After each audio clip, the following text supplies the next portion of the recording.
right, ladies. Saddle up. She's a woman, but she still manages to make that sound like an insult.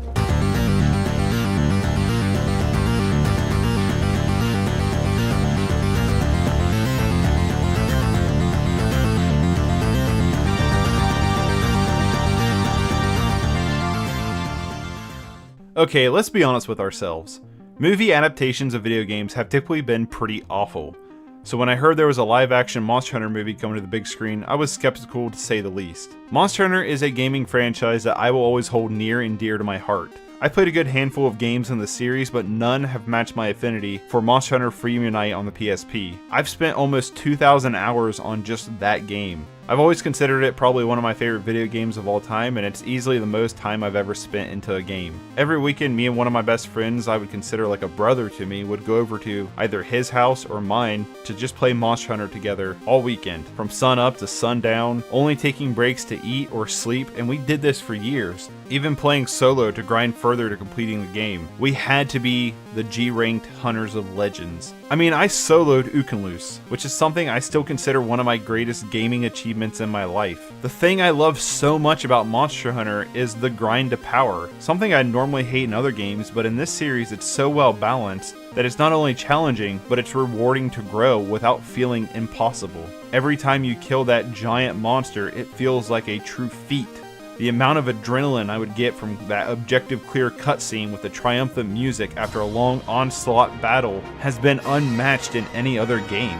The core gameplay of Monster Hunter is you start off small and build up to legendary monsters that are truly intimidating. You craft or upgrade new armor and weapons by collecting items or killing monsters to hopefully get the item that you need for that awesome new sword or armor set to help you advance further into the game. The stories to the game are pretty much always there's some big monster terrorizing something and you need to kill it when you're ready. It's simple because the main focus of these games is solely on the gameplay. The thrill of tracking down that monster, having an epic boss fight with it, then building the kick-ass armor set out of its dead remains. To me, Monster Hunter has always shined the brightest as a co-op game. To coordinate with friends to take down giant monsters is so satisfying and fun. Me and my buddy had Freedom Unite down to a science. We worked as a well-oiled machine to take down literally every monster in the game multiple times to craft whatever we wanted. We were decorated hunters, and the fact that I sold off my PSP along with Monster Hunter will forever haunt me as one of the worst decisions I've ever made in my life. So many hours wasted.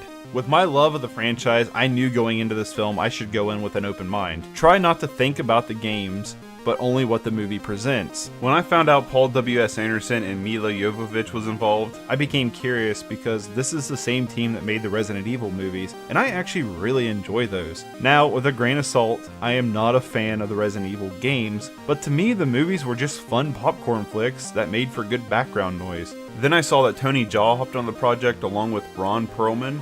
Amen, Jesus. And the release of the first image for this movie made me pretty excited. It looked like Monster Hunter. Then the army image was released.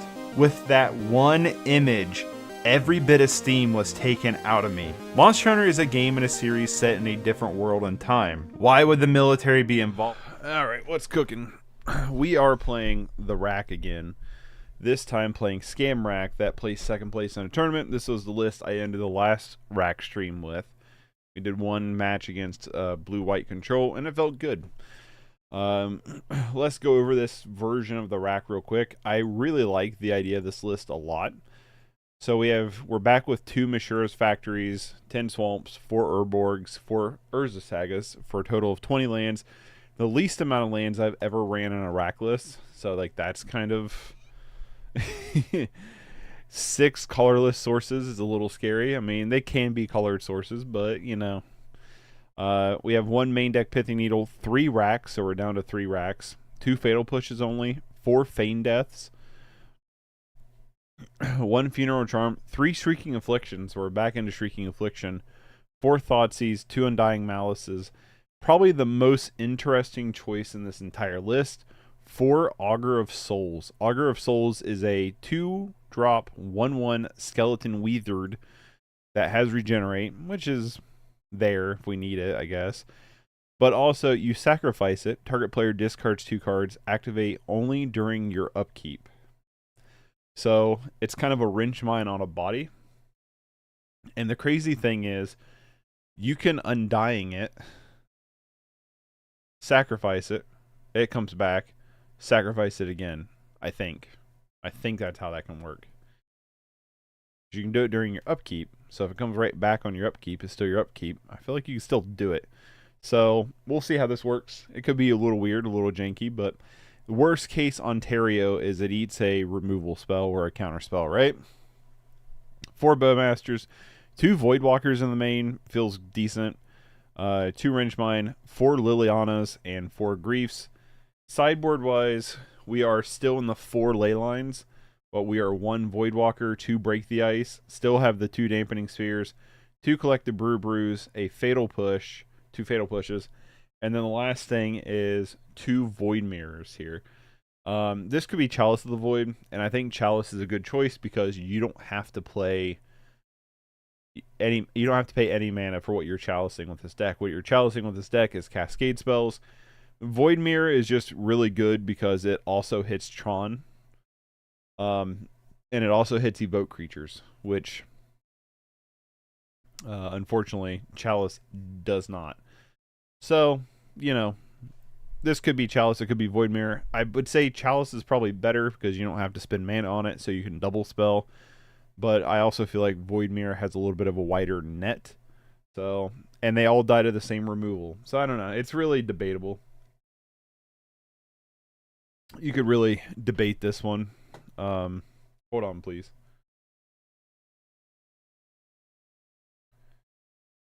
I wanted to open up Discord for a reason.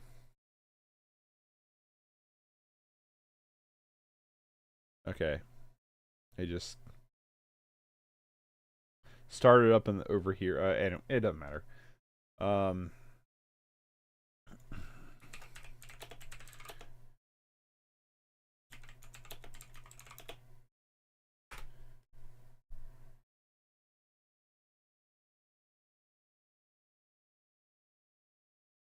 All right, so this is what we got going on. Let's play some decks. Let's play. Let's play some rounds here.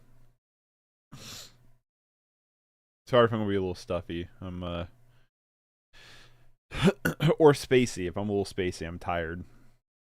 Tired, man. I don't hang these late night streams. I ain't as young as I used to be. You know what I mean? I used to be this is only 11 o'clock. That used to be like my 4 o'clock back in the day. But now I'm old.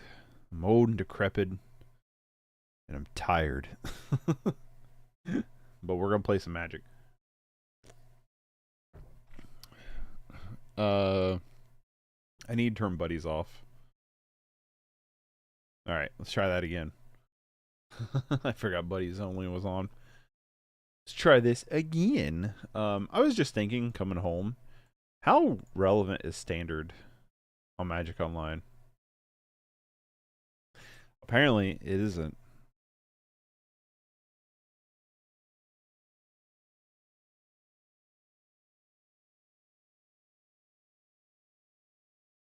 Yikes.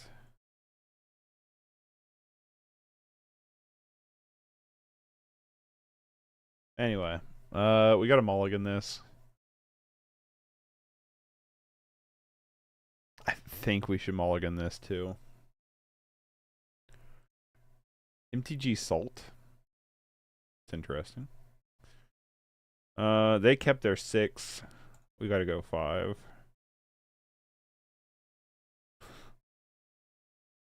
I'm not going to 4. Keep this. I'm honestly probably just going to bottom the Rack and a Grief.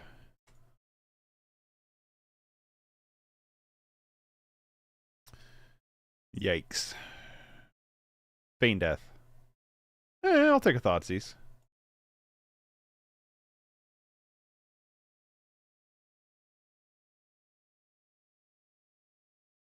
What is this thing?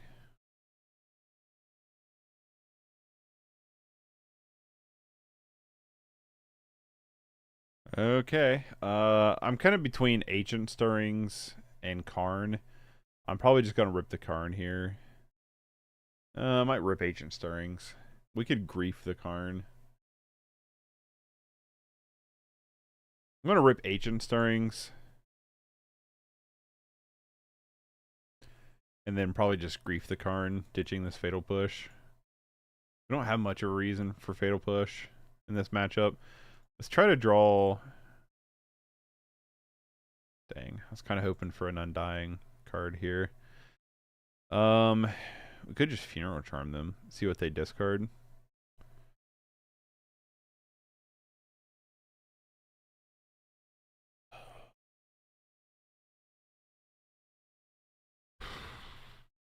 Part of me wants to fire this grief off. It's gonna suck to lose it, but I think we need to. I think it's our best play. They got a Cascading Cataracts.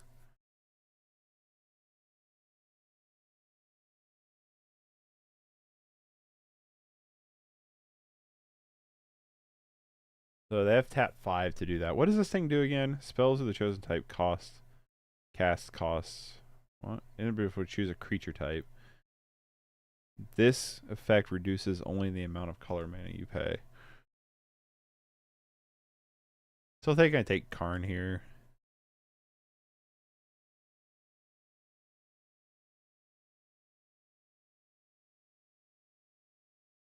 Just make them discard a card, too, while we're at it. I'm not going to play the Shrieking Affliction yet. Because they're still going to have 3 cards in hand, so I don't really see, like, what's the point. You know what I mean?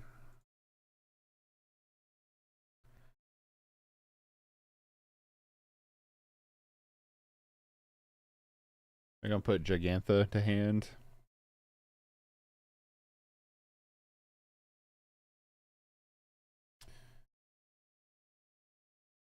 They gotta read the card.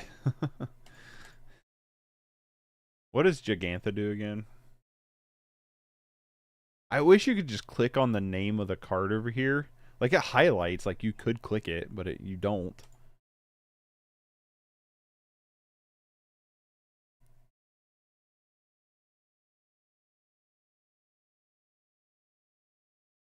I wish you could draw first.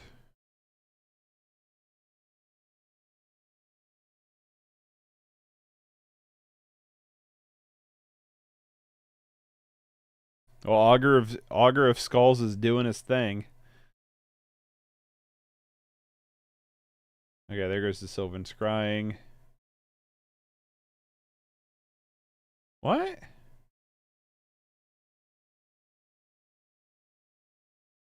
Why didn't it regenerate? What happened there?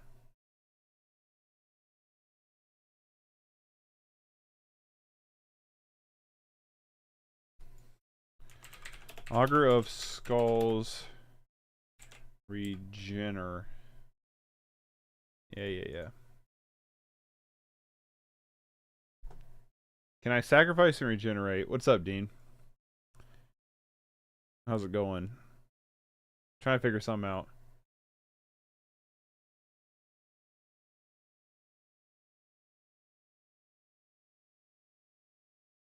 So another 1 card in hand is just another tower.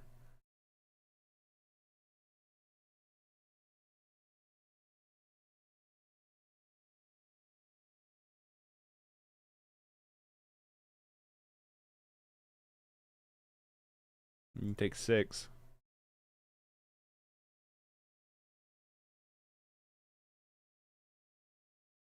So we need to read this.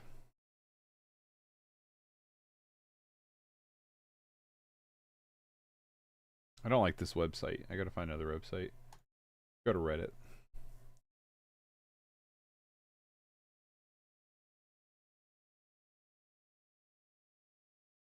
We got Karn. No? I don't know what's happening here. What's this thing do?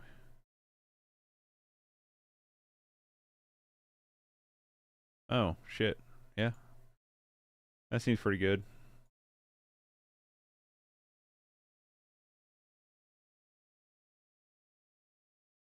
Yeah, that seems pretty good.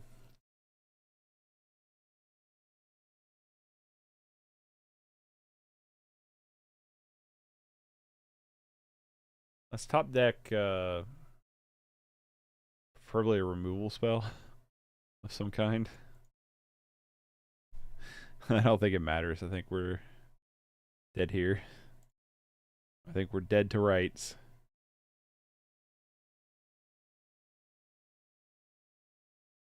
Hey, maybe not.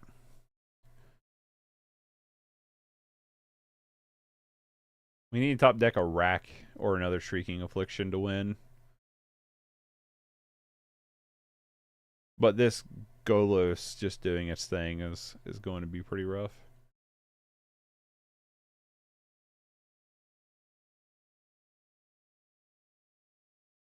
So we do have something we need to look at, though, in between match.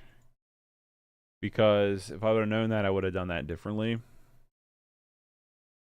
Although their top deck was Golos, so like it doesn't matter that much. But it is something.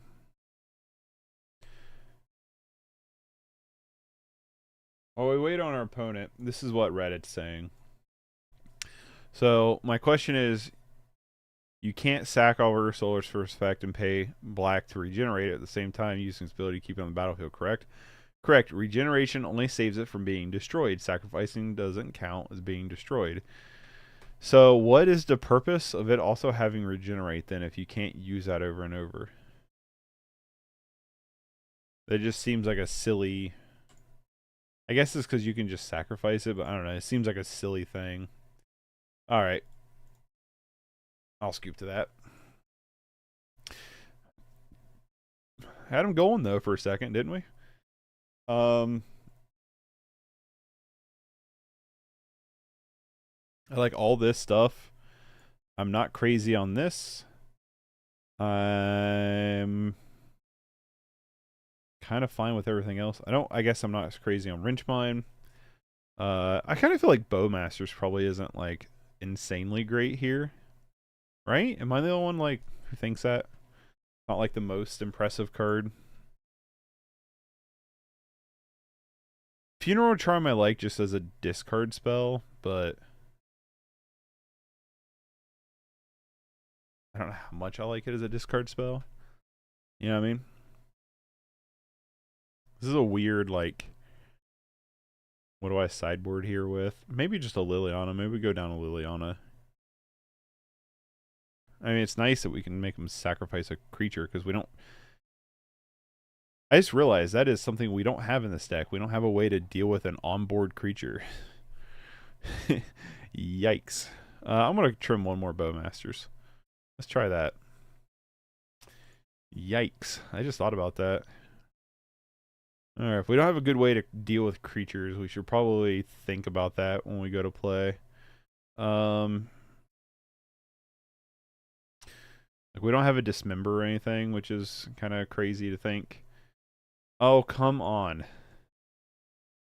The triple Saga hand.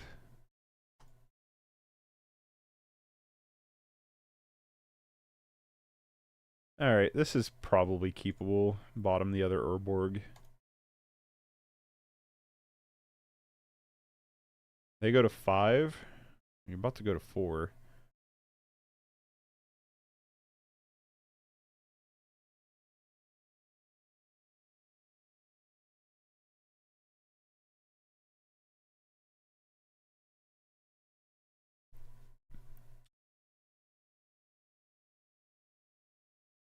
Yeah, you know what? This is probably worth doing. Next turn we'll Voidwalker, then turn 3 we'll Grief him. Hopefully. Another black card.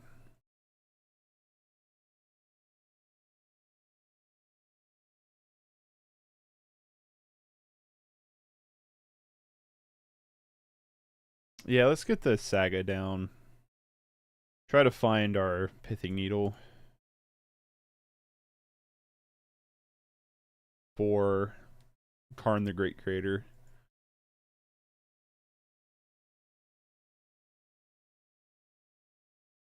Top deck a discard spell. Another Saga is not super duper exciting.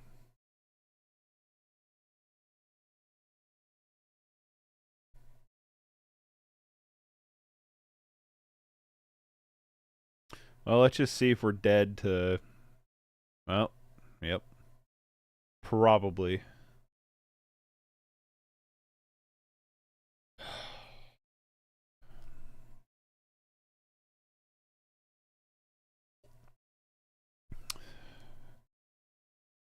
Super flooded. On a Malta 6. We've just top decked 2 lands in a row.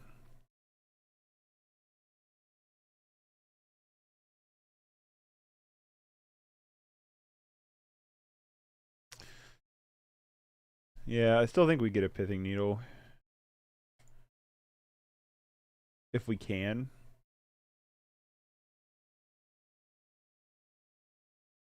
Might not be able to.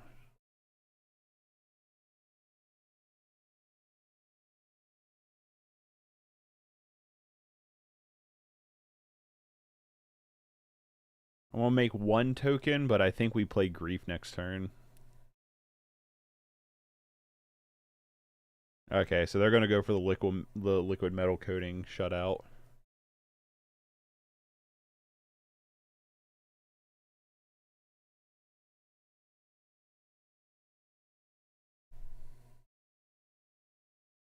Okay, well.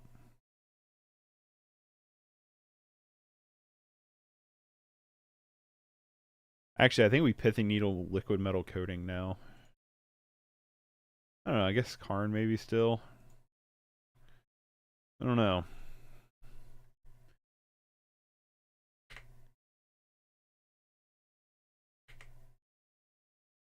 Another land? Come on, man.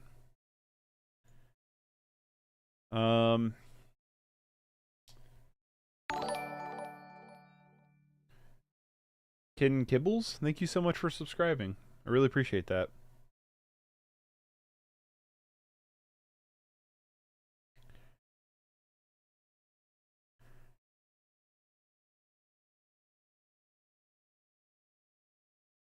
Okay.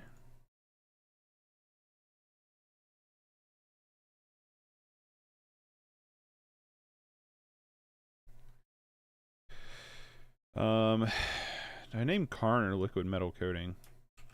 So I think I named Karn.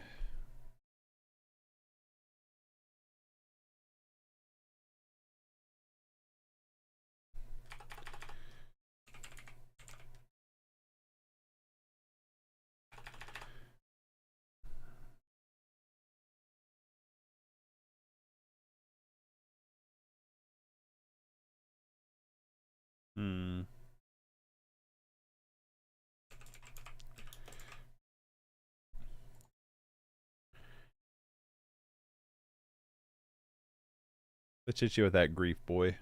Should have attacked first. Yeah, I should have attacked first.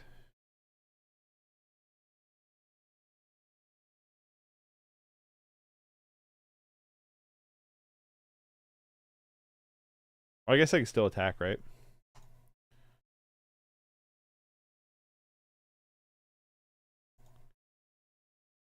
Why did he make it an artifact?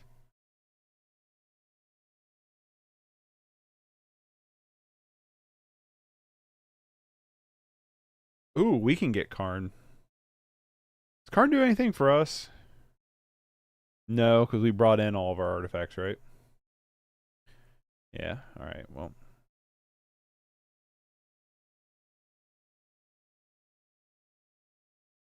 How do we activate this? Oh, you gotta tap it. Damn. Alright, what's up, Ravenlord? What's Changemates? What do you mean by Changemates? Sorry if I just now saw your comment. I mean, kind of focused in this game.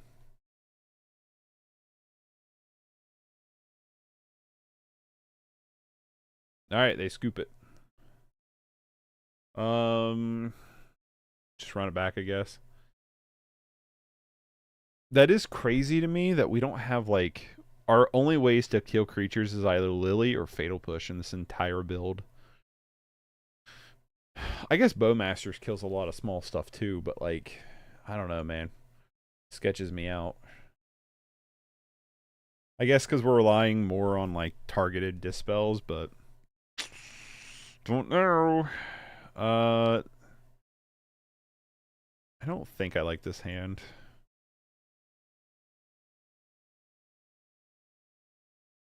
If we had another black source, I totally would keep it.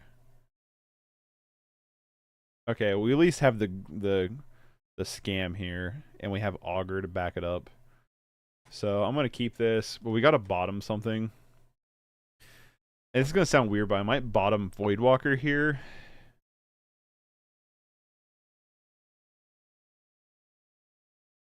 And then we might pitch Thoughtseize to Grief, so we can hit him with the good old Augur of Skulls.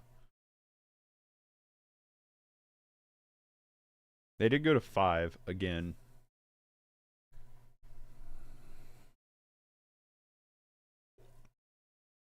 If this was an Urborg, I would have bottom Skulls probably.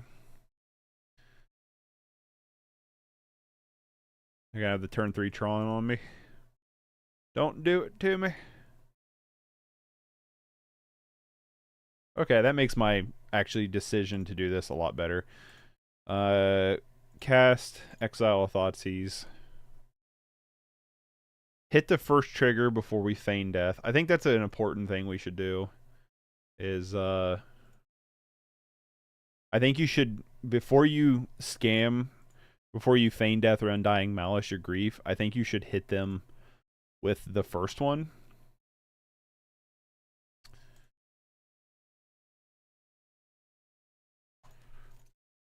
And now their only card in hand is Forest, which they played.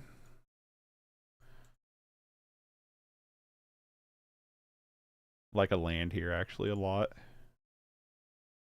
We get another Thoughtseize.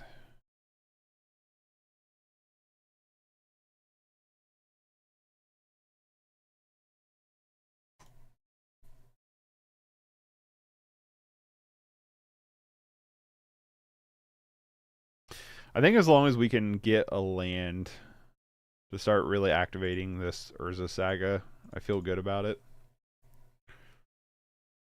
But we got to do that first.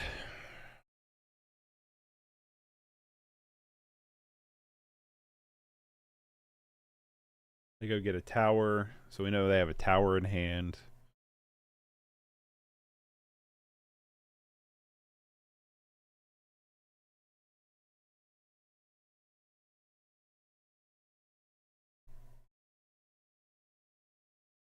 I'll just be like Pulse Marassa or something. That'd be crazy. Oh, this thing.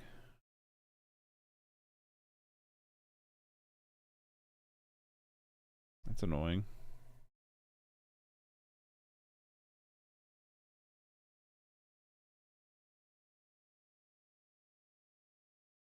So we don't know what other card they have in their hand, right? I don't think I'm gonna augur this turn. Yes, right on time, baby.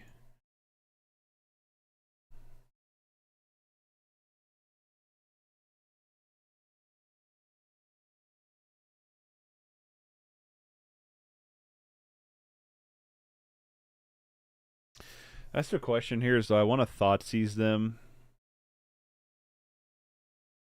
Or do I want to make a token with Saga? And I think we Thoughtseize. Yep, that was a good choice. Probably just always Thoughtseize, right? What's cool about this is we can block with Augur. They top decked another tower. So we can always just block with Augur and regenerate it if they attack.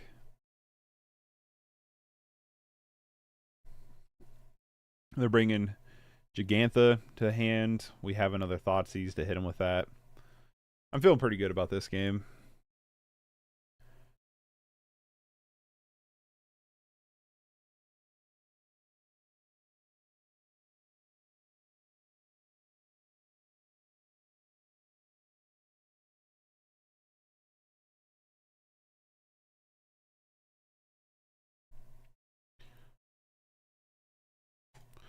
Well, that regenerate coming in handy, right?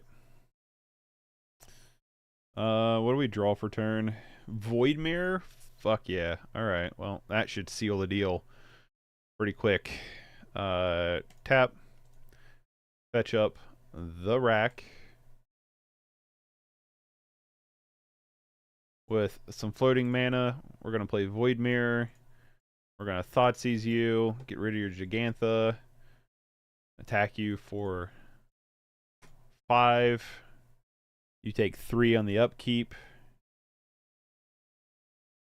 Your lands mean nothing, even if you get Tron. Well, I guess not. I have Void Mirror, not Dampening Sphere. Never mind.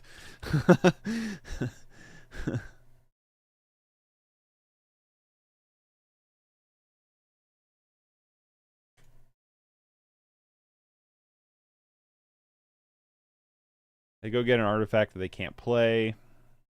We can honestly just make them discard it.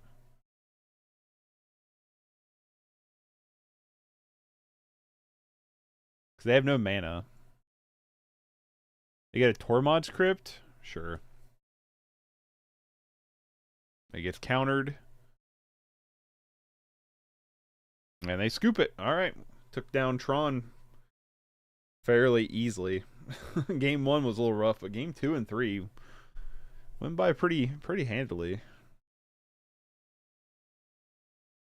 Augur Souls showing his worth.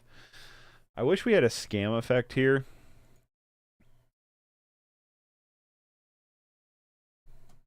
But I think we just keep this hand. Scalding Tarn. Sure. Please don't turn 1 Ragavan me. This deck feels weaker to Ragavan. I guess we have multiple ways to kill Ragavan, technically. Did you hear me say that out loud? They heard me say that out loud. Okay, cool. That is so annoying. Top deck Funeral Charm 1 time. Augur. Alright, well. Just lead into my original play path then. Impulse and Fable Mirror. Yikes. Well, obviously I'm taking Fable Mirror.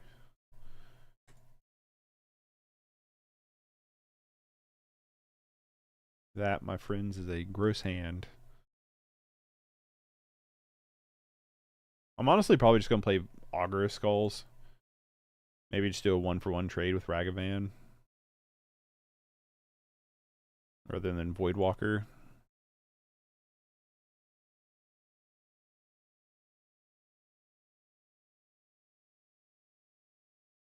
They jack my Thoughtseize?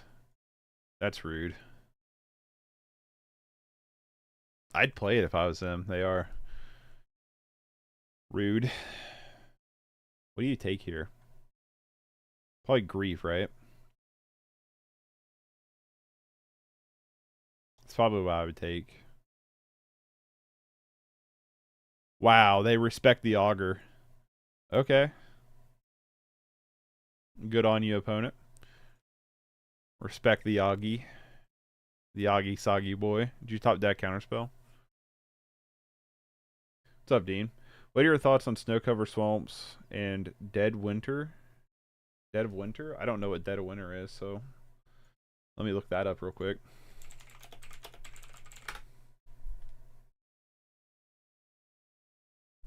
That is a board game. All non-snow creatures get -X for...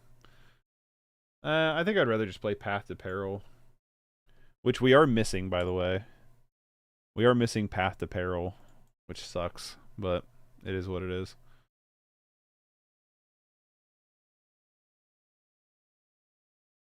You definitely could, though.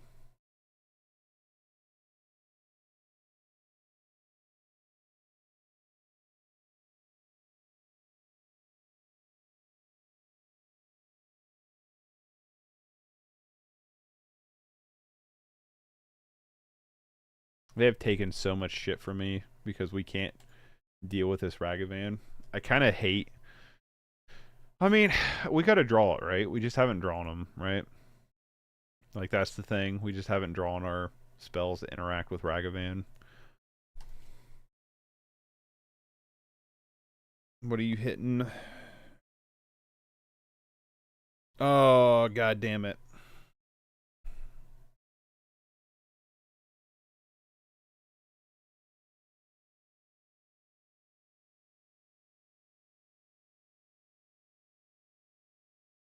I don't know what's in their hand anymore. They're going to take my lily from me. That's just rude.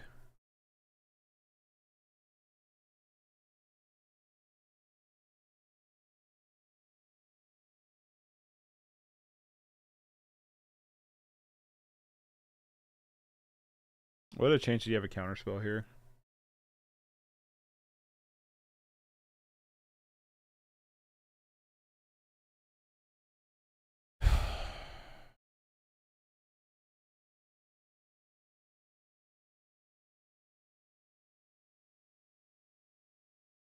If this sticks, okay, it will...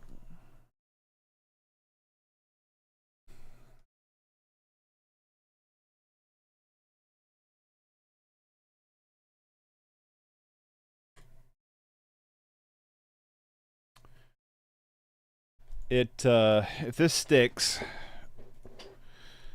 it will make her... Oh, obviously it's going to stick, but it's going to make her tick the Lily... I say her. It's going to make them tick Liliana. And then we can get the rack down. But I'm pretty sure we just lose this game. Because we can't answer this stupid Ragavan. They take another Thoughtseize from me. I would. If I was them. But I guess that's just me. I think they're debating it right now.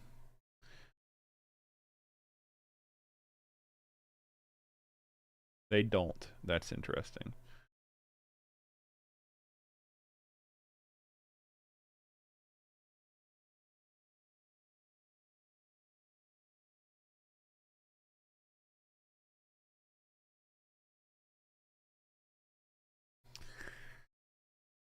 Yeah, us not having like a full suite of Fatal Push is really, really brutal.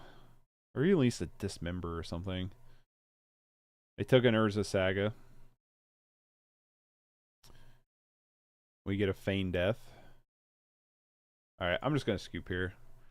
This should be like a fairly simple matchup. Our deck, just main deck, is not here for this. Bring in the Fatal Pushes. I like Collective Brutality in this matchup. I'm not a huge fan of... I don't know, I kind of like everything, to be honest. I kind of like everything here. Maybe I'm not as big of a fan of Voidwalker in this matchup, personally. I kind of like just Augur and Orcish Bowmasters more. So I guess that boils down to, like, do I really need, like, Collective Brutality? And I don't know if I do. You know? I don't know if I need Pithing Needle in this matchup. I'll be a little curious on that one. Obviously, Funeral Charm's good. Wrenchmine's probably going to be pretty good. Fatal Push is going to be good. There's an argument if I need to nuke the graveyard for Murktide Regent, but... I don't know.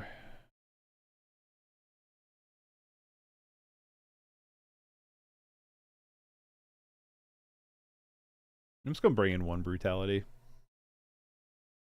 That's what I'm going to do.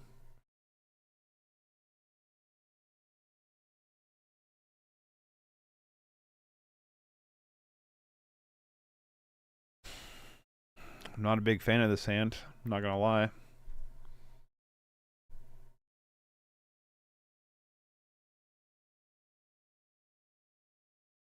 I'm much more of a fan of this hand. Keep bottom. Let's go. And we're off to see the wizard. Evoke. Pitch a Liliana. Let's take... Wow. They're probably like, well, that Ragavan did a ton of work last game, right?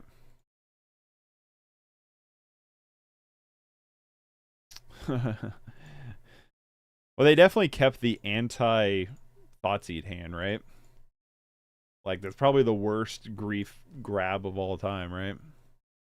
Especially when they just top deck lightning bolt here.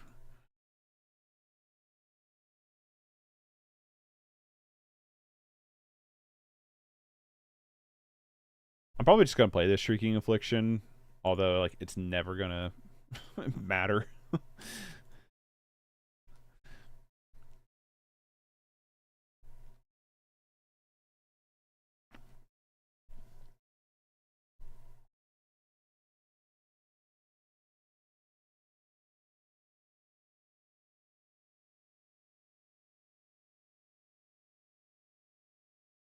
Undying Malice is really cool here, because if they do Lightning Bolt, Grief,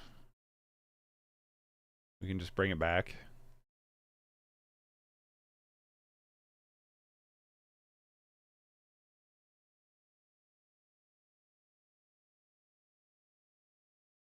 Unfortunately, we're only going to fetch up the racks, which is not going to do much of nothing right now. Bloop.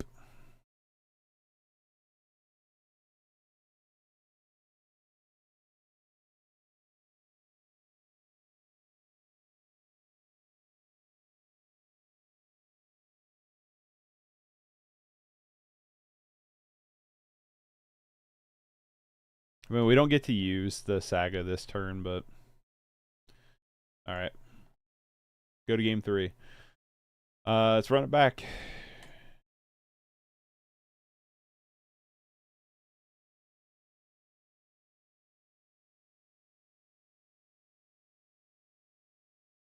I'm not sure why they kept a 6-land hand with Ragavan. Maybe just thinking like Ragavan would get there. But like, they gotta know we have removal, right? Like, I think I would have mulliganed that.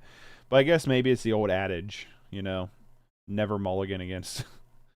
never mulligan against, 8-rack. This hand is...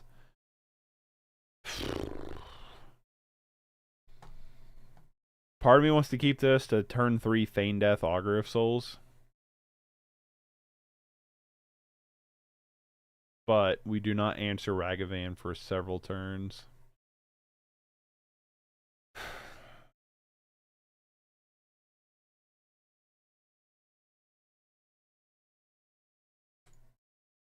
We're keeping it for scientific reasons. But I don't like this hand. I want that to be said. Okay, I like this hand a little bit more now.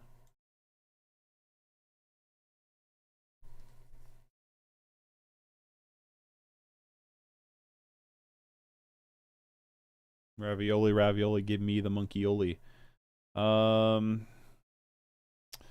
Spell Pierce, Remand, Impulse. All these cards are annoying.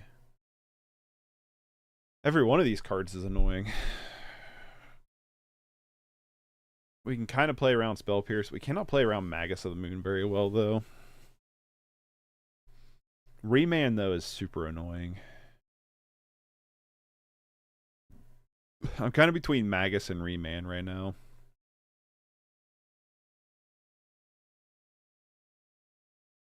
Man. It's an obnoxious hand. I think it's Remand.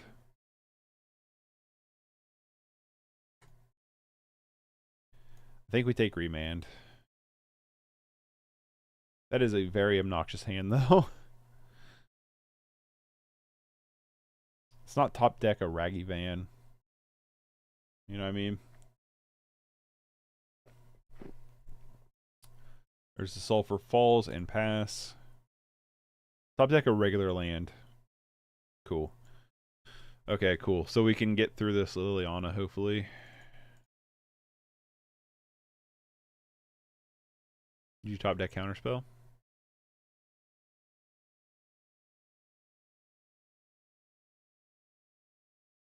Don't kill this, please.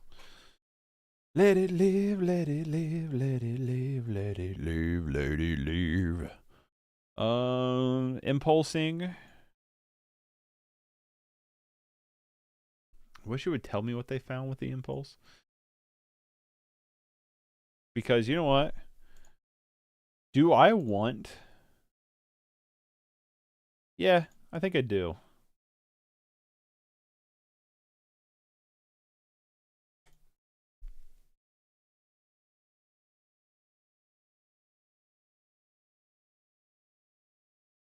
Okay. Nope. Don't know why you asked me so many times.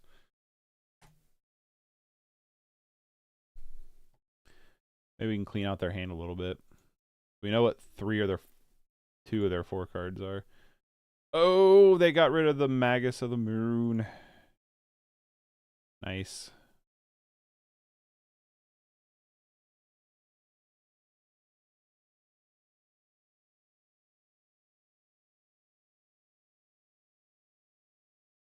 I don't know what these last 2 cards are at all. Another Impulse. Sure. So I'm not entirely sure what our opponent's got going on.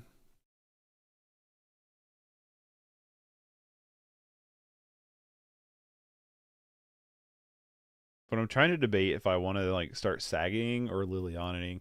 I think it depends on like how much that's annoying. I was like, I think it depends on how much like they attack with like, I mean not attack with like what they play this turn. But yeah, now I think we just make Saga tokens to hopefully block this little Piffler here. It took my Urborg off the top. They're down to 1 card in hand. Another one's Ragavan. Another Saga is kind of cool, I guess.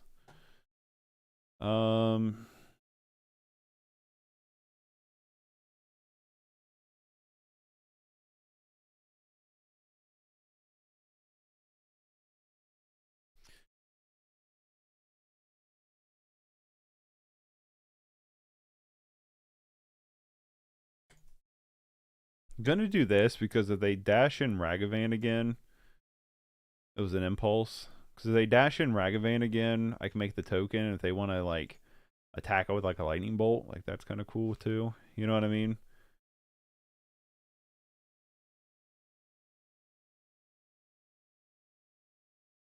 I guess the name of the game is keeping cards out of their hand, right? Because eventually I'm gonna get them with the Liliana. Like what I want to do next turn is like I want a Saga token now. Do I want a Saga token again? I don't know.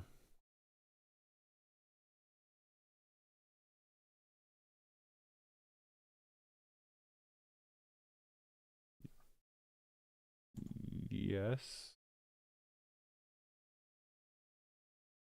They didn't dash the Ragavan.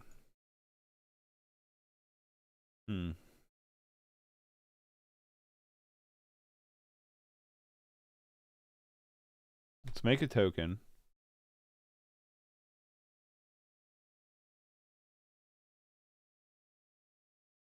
Oh. Alright. Tap you. We'll go get another rack. Play the rack. Liliana. We will -2 Liliana. They're going to get rid of the Ragavan. As you do. We're going to pass. Turn off audio. I don't think I played a land this turn. Play a Saga. Too bad we're like 1 land short from just double Lilianaing this turn. But that's the situation we're in. They're going to get hit with 4 from the rack.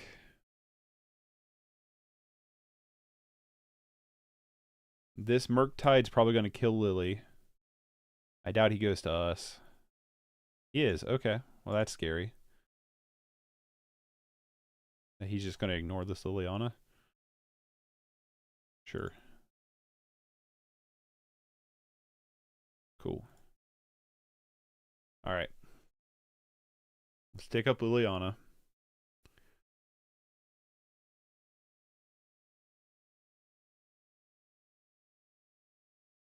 I go down to 1, and do you have a way to counter this? Nope. Goodbye, Murktide. Not gonna attack. In case they have a Ravioli. let the racks do their thing. We can start making more constructs next turn. So they are Murktide, so that's worth noting. We never saw a Murktide game 1 or 2. Fury is annoying, to say the least, because they can kill my Construct and Liliana, which is super obnoxious.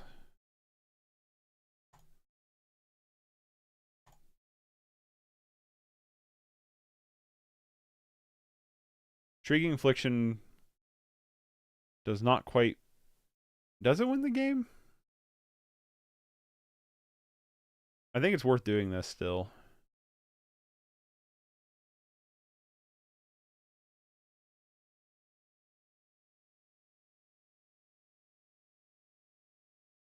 I think that wins the game. I think just by the skin of our teeth. Yep, just by the skin of our teeth. We got there.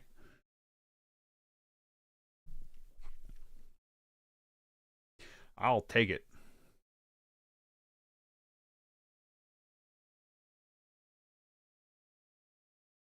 Okay. We've got the scam. Keep this. The question is... They're going to 5. The question here is what do we pitch? You know?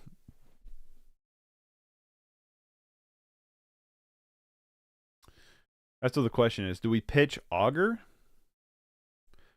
Yeah, the question is do we pitch Augur to Grief? Well, yeah, because we're going to feign death. So we might as well pitch Augur. I don't know, because you back up Grief to really clean their hand out. I'm going to pitch Thoughtseize.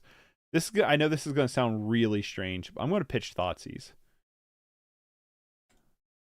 Oh, that just feels weird. Oh, I don't know. That just like, oh, that feels weird. I don't know if I like that. Okay, creativity. So yeah, probably worth getting in Augur. What's this? Is this Fire Ice? Okay, it's Fire Ice. They have a 1-land hand. I'm just gonna take.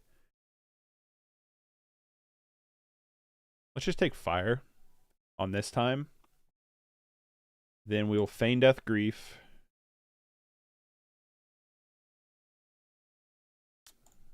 Grief comes back. And then I'm probably just going to take Teferi with this one. They're kind of far off of Indomitable.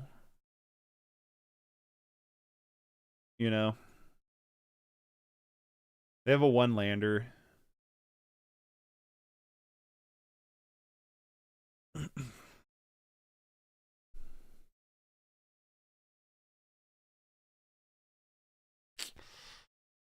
Hello, Bo Daddy.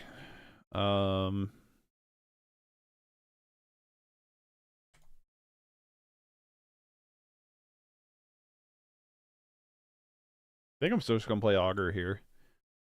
I'm not gonna lie, like I kind of thought Augur of Souls was gonna be like it was a weird choice. Like I like this card, but like, you know what I mean? But like actually getting a few rounds in with it, I'm like, this is actually kind of legit. Like this is kind of a legit card because it's kind of scary because it's like you back this, like you Grief and back up with Augur, like you're either taking a Augur is basically like I have to kill this thing or. You know what I mean? Like, it's pretty good. And obviously, something like Fury would be very irritating because it can kill both of our cards. But what are you going to do? You know what I mean? Fury's an irritating card. But,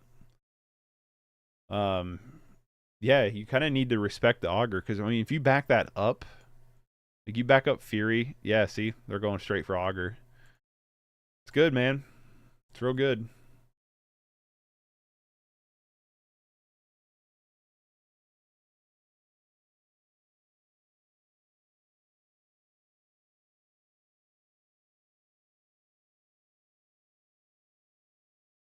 So we know they have Creativity and Spell Pierce in their hand.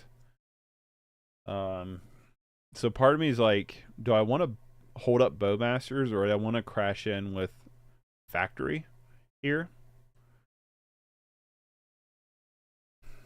That depends. What's a typical...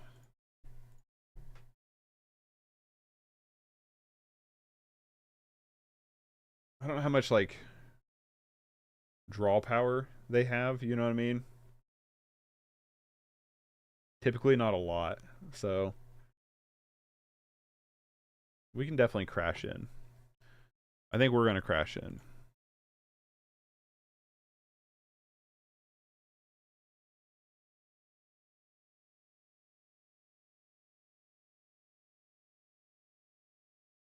I would love top deck a land here so we can grief them again, but I think they're stuck on a 1 land. Let's get a land for ourselves here. Thoughtseize cool enough. Gonna do it now.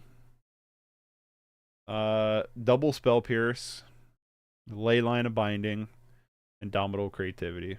Alright, they just scoop it.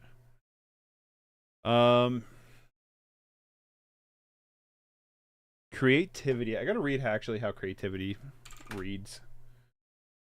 Give me just a secchi poo, because that will determine if I'm gonna bring in Void Mirror or not. But I gotta remember how creativity actually reads. Destroy this way. Controller reveals cards from play of his or her library until an artifact creature card is revealed this way and exiles that card. Those players may put those exile cards on the battlefield. Okay, so Void Mirror does not work there.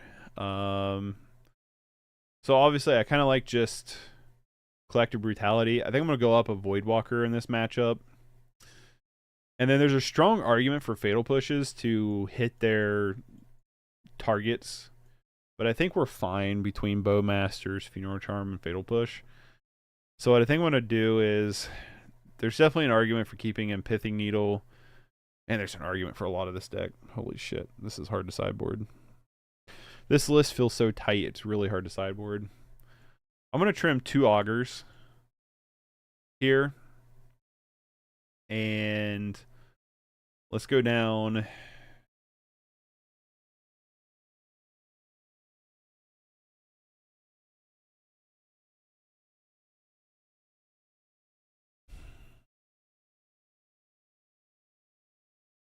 I'm going to go 1 Fatal Push out. I don't know. It feels weird, but that's what I'm going to do.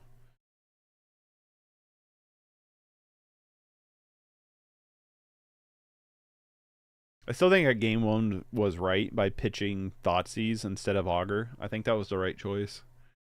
I would love to know your opinion, but I feel like that was the right choice. It kept our grief in the game. And it kind of worked as like a one-off discard spell. Alright, like I'm not in love with this hand, but it is keepable, I guess. So I'm going to bottom Undying Malice, and I'm going to bottom probably the Urborg here.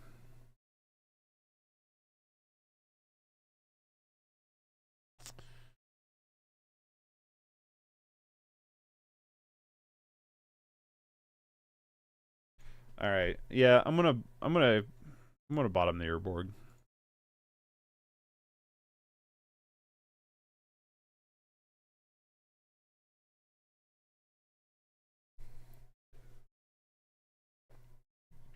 They must not have kept a very good hand again for that to be their top play. Well, I could be very wrong about that. Obviously, Ren and 6 is going. Although all these cards are really good.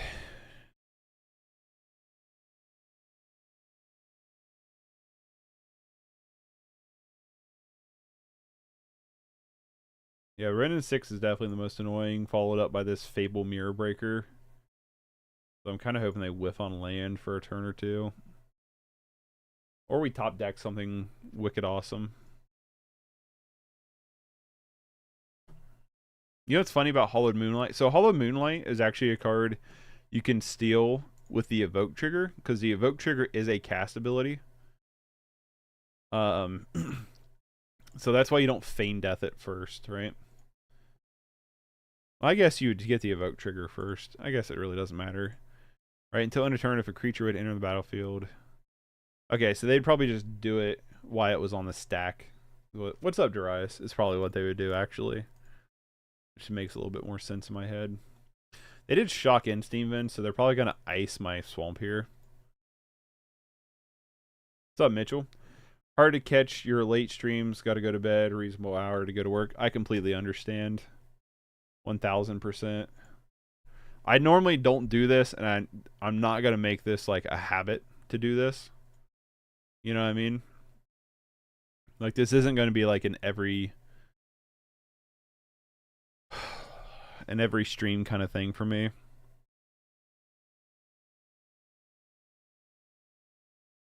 You know, though, I guess this would kill my tokens, my Urza Saga tokens. So I think I'm just gonna probably just Mishura's factory and pass. Hope they whiff on a land. But no, Mitchell, I totally get it. This isn't like my normal thing. This is just because my week's been a little wacky. So, hey man, live your life, do what you want. If you stream late, screw the morning people. Well, I'm a morning person, so like I would be asleep right now, normally, on a normal day, but it's not a normal day kind of thing, you know what I mean? They're just hitting their land perfectly, aren't they? Which makes me sad.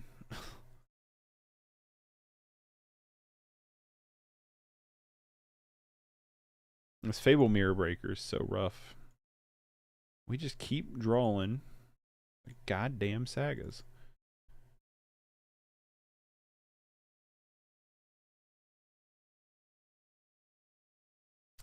I want to try Modern, it's just too expensive. Totally agree. That is why I pretty much only play 2 decks in Modern, which is Dredge and 8-Rack, because I've had them for a long time, so I've just slowly pieced them together. I think it's what a lot of people do. It seems like a lot of people, at least I know, when Modern was big locally, they had like 1 or 2 Modern decks, and they just kept updating the pieces to it when it would come around. Stop playing that stupid Mirror Breaker.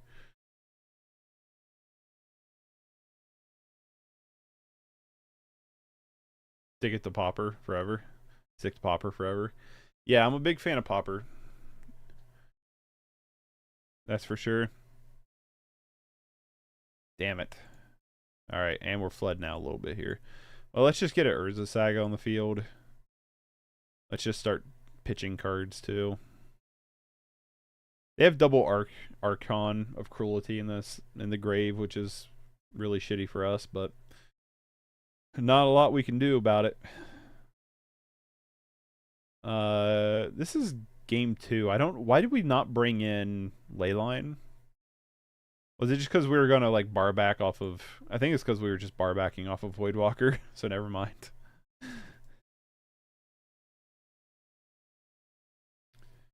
However, my OGS has started selling pre-made Pauper decks ready for tournament plays. Pretty cool. That's awesome. Hell yeah. That's really cool. Hell yeah. Hell yeah. Tomorrow, I should be back to streaming at normal. Not 100% sure, but I should be. And I'm not playing Rack tomorrow, but I am playing Modern. I'm going to test out some cards for a buddy of mine so he can try to get his list together. Me and him are both trying to find our list for the Apex tournament this weekend. I'm leaning toward this list of Rack. I like this list of Rack a lot. What's this thing do again? Create a token that's a copy of another target non-legendary creature control except for has haste, sacrifice beginning. Okay, so it's obnoxious. I seen Bogles and Red Prowess IDK. What else there is? For Modern? Oh, there's a ton of stuff. Oh no, you're talking about the Pauper. Never mind. Pauper decks. That's really cool. It is really cool. Coming at Lily. Honor. It's annoying that creates a treasure token every time it attacks. What the fuck?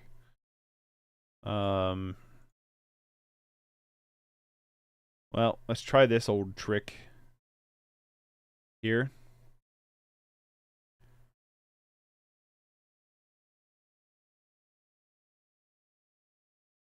Do you have a lightning bolt?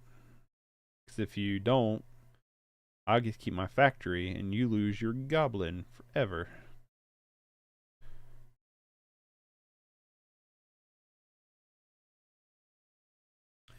If you expanded to another Modern deck that isn't crazy expensive, what would it be? Mill? No, it would not. Well, I don't know. I like Mill, but probably not. It would probably be Eldrazi-tron is probably what I'd lean harder into. What are you doing to my poor worker here? They're just trying to get the factory assembled here. But yeah, it'd probably be like Eldrazi-tron is what I'd lean to. Okay. I mean, that's annoying, but not like the most devastating thing. You still lose your one dork, so like I'm kind of okay with that. I wish we had a spell bomb. That'd be nice. Guarantee they don't get the persist if they have it. Possibility they might have a Ponza deck next time I'm there. I'll take a look. Right on. It'd be cool. Yeah, I'm just gonna get this Saga down.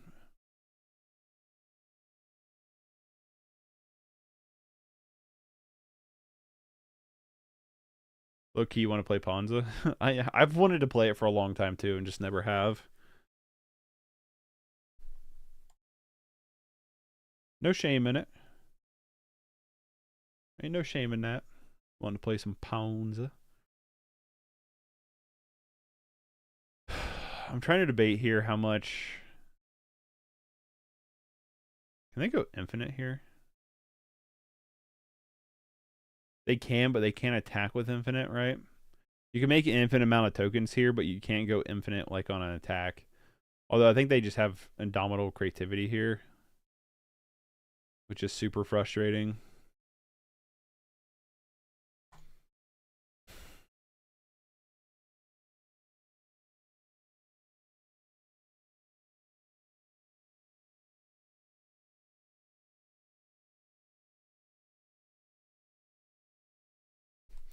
Oh, sacrifice a creature or planeswalker. So I could have made an Urza Saga token in response to that.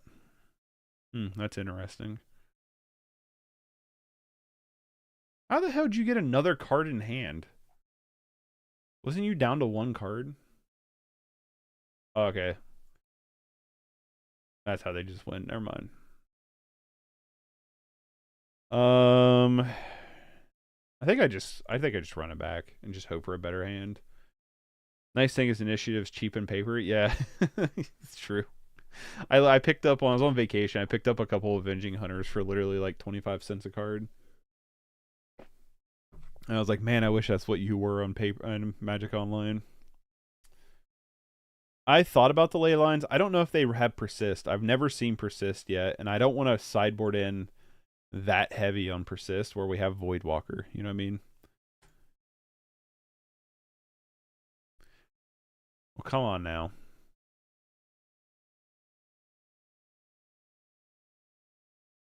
Jesus Christ. All right. Keeping this one. Bottom U. Much as I want Bowmasters, got a bottom U. We got a bottom Saga.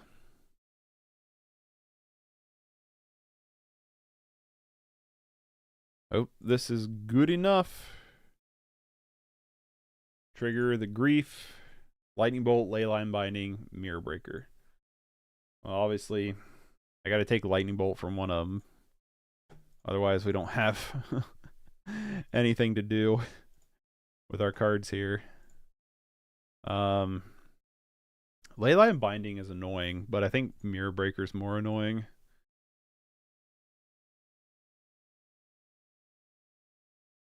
Have 5 cards in hand, so it's just a Leyline, a bunch of land. Yeah, we could potentially bring in Leyline of the Void, but I'm kind of leaning for Voidwalker. But I mean, we had to spend our entire hand to do what we did, and now we just hope we draw gas. Well, there's Voidwalker. So we need to draw more gas. Preferably a land and then another discard spell. I would like a land here that taps for black. And then I'd like a discard spell. Because Grief is probably going bye-bye this turn.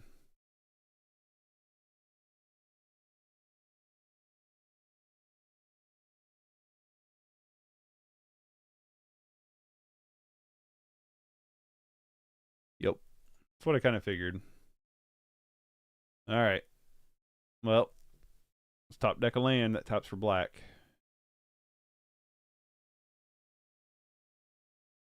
I'm just going to play it. We don't have anything else to do. Probably going to lose this one. A Maul to 4 is not very good.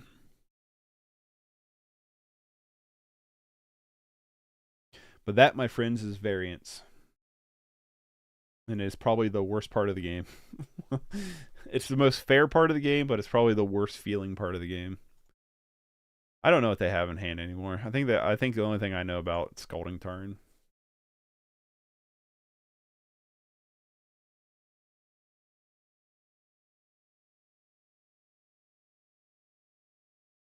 You bitch.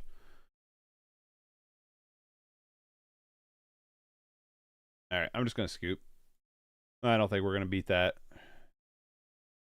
No aggro? Well, guess what? San Francisco Giants 89. I am not an aggro. Quite the opposite. We're very slow.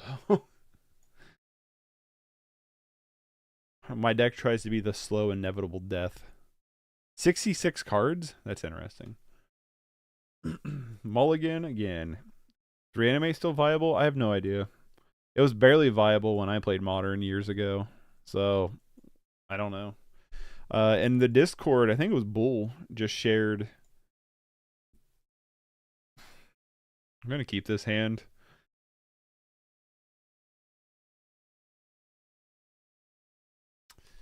I think it was Bull who shared a post about... What is this thing? Probably bad for us. That's definitely not the best.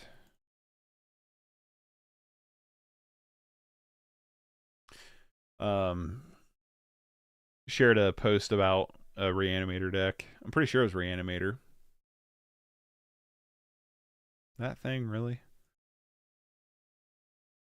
So the question is do we want to even try to wrench mine? Or do we just want to hold up Bowmasters? There's Grief.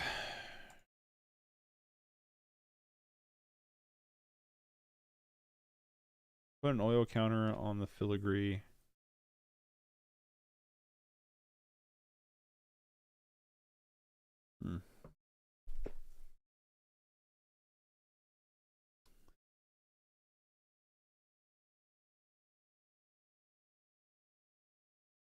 Let's hold up Grief. Not Grief, Bowmasters. Hold up Bowmasters here. Alright, well. Our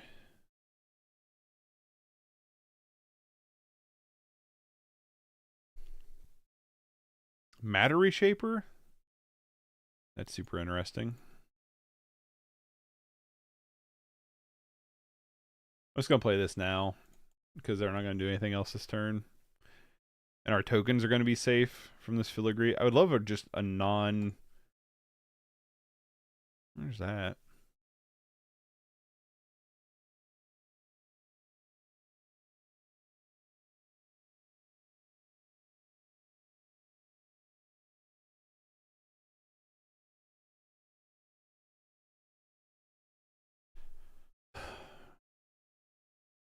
I'm not entirely sure what our opponent's doing.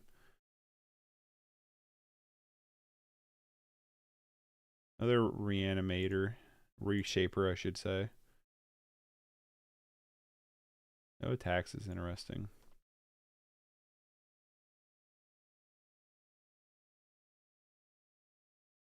Let's make a token. And let's get a Pithing Needle.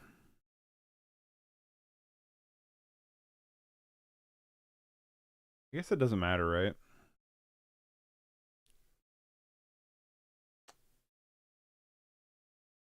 Okay, we drew Pithing Needle. Well, now we're kind of forced.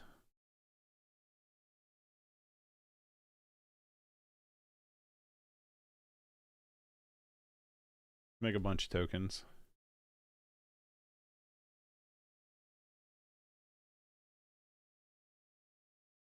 We get a rack and just pass here.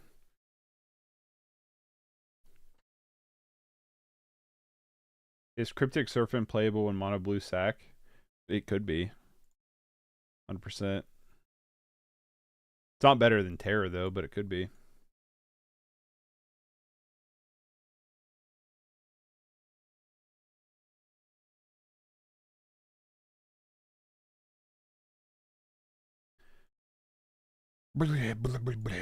Well, we're not going to get another land for this Urza Saga, so we're probably just going to float mana. The question is going to become, do we want to Pithing Needle, or do we want to Funeral Charm, or do we want to Wrench Mine? That is the questions. It sucks that do we have to get something with Saga? I don't think so. I would like to draw land. I guess we don't have to. Let's not say we did.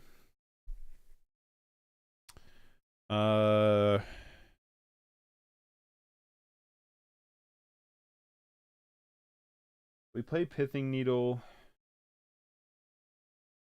We just shut down one of them right now. I think we hold Pithing Needle.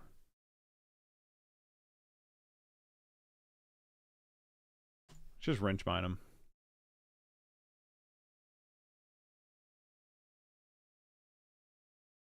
I guess we could have played Grief, right? Could have just griefed them instead, but didn't do that, did we? They're going to take a ton of damage here if they don't pop one of these. There it goes. Alright. So we can play Pithing Needle on the other Blast Zone now, which will be good. We got a top deck land, though.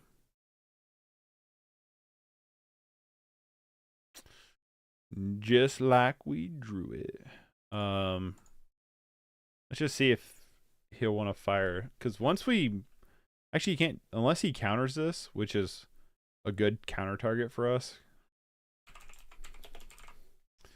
I don't know what our opponent's really doing, so I'm just going to name Blast Zone so he can't do that.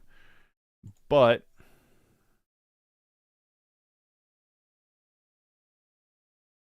let's go Scam in. If this is hard counterspell, it is what it is. Yep. Damn. What is this? Subtlety? Shark Typhoon. I have not seen this card in a while. Holy smokes. It's cool.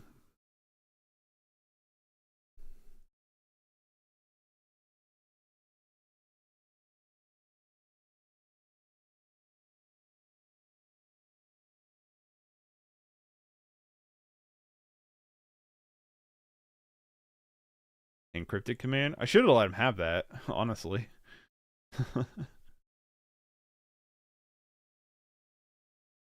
Just yield through turn here. This is going to be a weird, grindy game. So I definitely think we want our other Fatal Pushes to deal with these Sharkies. And then there's maybe an argument, a small argument for like a... I don't know if Break the Ice is really worth it.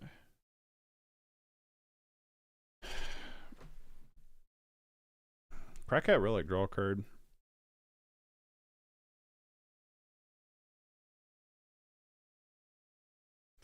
Obviously, Bowmasters is going to be one of our all-stars in this matchup.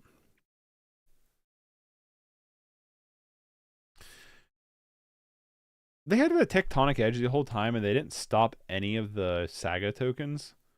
Like the Saga production. That seems really strange to me. Stop deck a Rack. Rack, Shrieking Affliction, you know, something along those lines.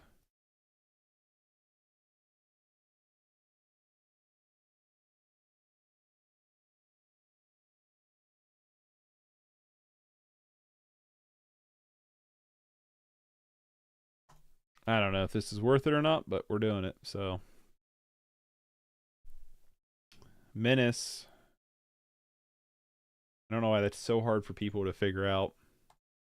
Low key, you want Gush unbanned? I can't remember what Gush does.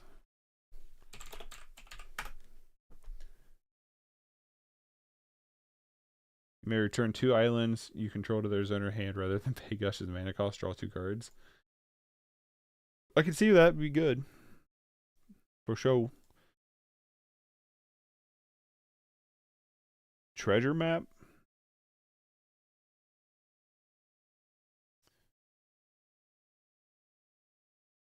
Pretty good. It's pretty good for them to hit. And repeal. What does repeal do?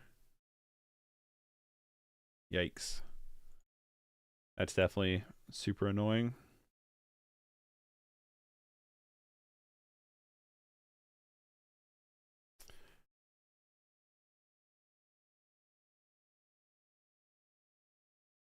Take that.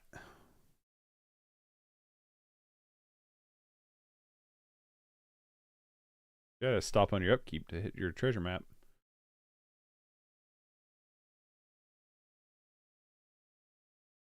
Walking Ballista X3.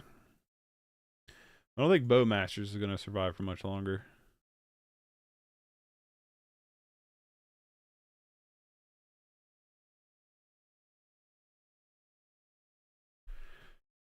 Okay, so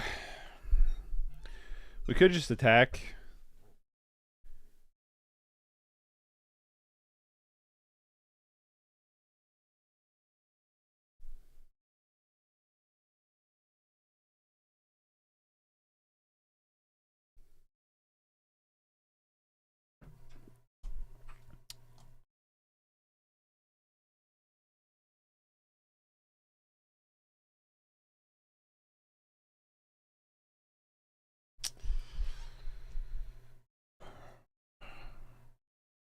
Okay.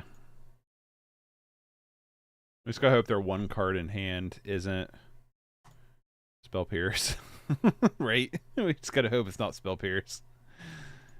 Alright. Because then they can't activate Walking Ballista, and they lose both creatures if they do that. So they kind of have to pick Ballista or Shark here. And it puts them in a harder decision on which to pick. And I'm fine with either of them going. But that's my thing, is like, you can't shoot Ballista.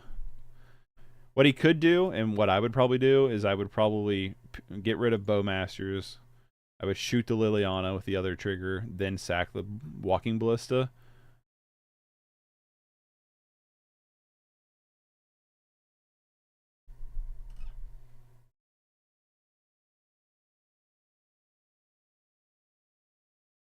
Yep.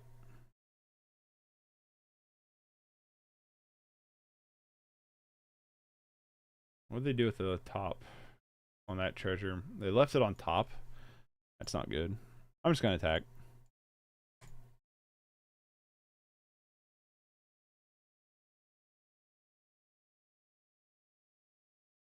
Put them at 2, but I want to put them in a situation where if we top deck literally any of our pieces, they have to... I guess they have Blast Zone. No, they don't have Blast Zone. So I want to put them in a situation where we top deck any of our rack pieces, they lose. Is what I want to do.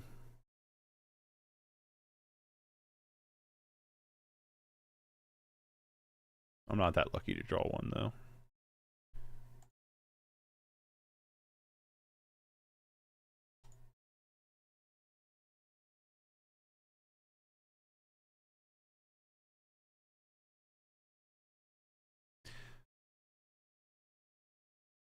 I could think of so many decks I could build around it, right? Of Gush. Yikes. I hate they can do that on the end step.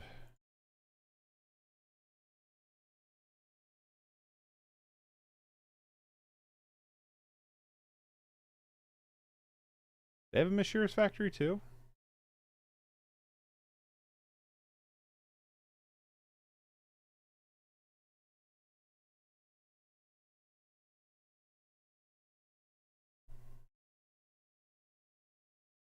I'm pretty sure we lose this game. We kind of just piddled out. Yeah, alright. Alright, let's... what do we want for this? I definitely think Wrench Mines come out. I think Fatal Push has come in. And probably Collected Brew. Maybe. Go down to Funeral Charm. And not against Pithing Needle at all. Here, you know what? I like this. I think this is good enough.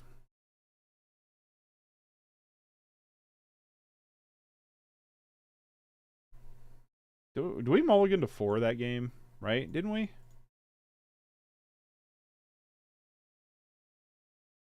No, we mulligan to 5. So close to finish out my Mono Blue Reanimator deck. Just need to get one of my LGSs. I'm 6 card away. Nice. Congrats. Hope you can finish it soon.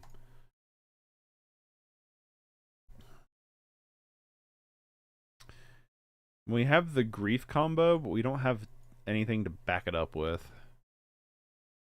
That's what I'm like, do we keep this? I'm going to keep it. It's shaky, but maybe with this version we can keep a 1 land hand.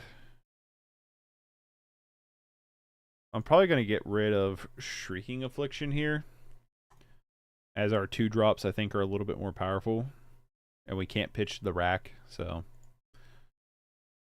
Vendilion Click, Relic, Tribute Mage, and Crypt Command. Cryptic Command.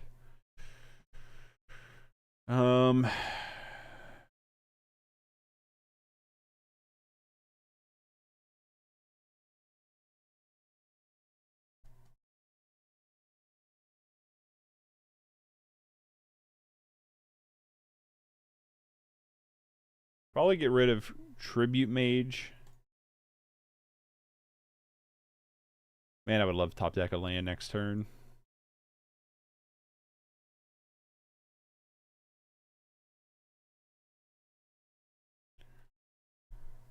And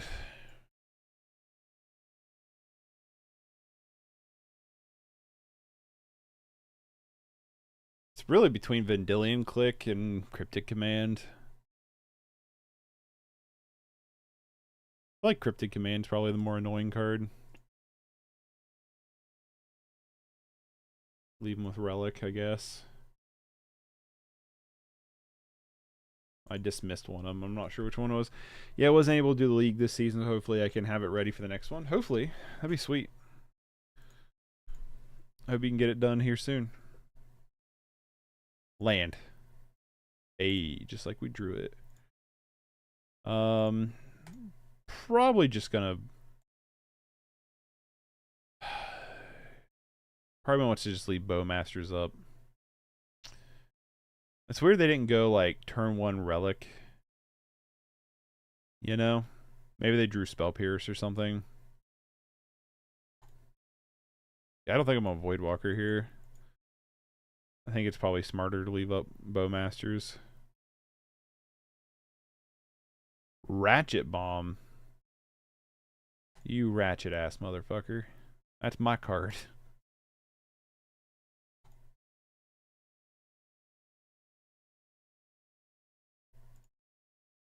Well, I'm on Bowmasters.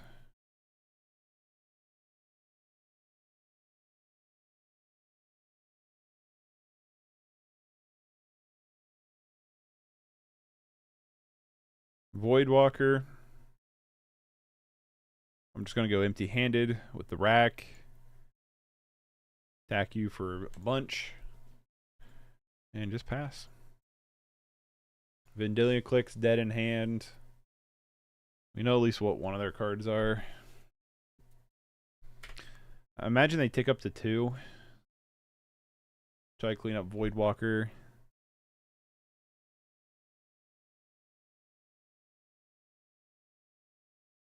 That's all it takes, baby. I'm not going to run in Bowmasters. But honestly, the Orc army, I could care less about, to be honest with you. They can't block Voidwalker, so...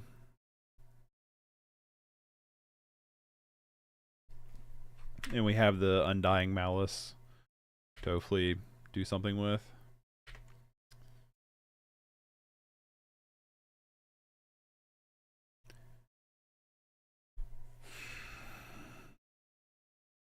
I mean, that's annoying because they do bottom.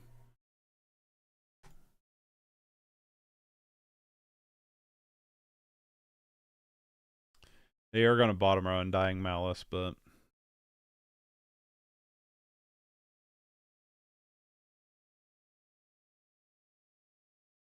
it is what it is, I guess. Oh, they're dead because they draw a card off of Vendilion Click.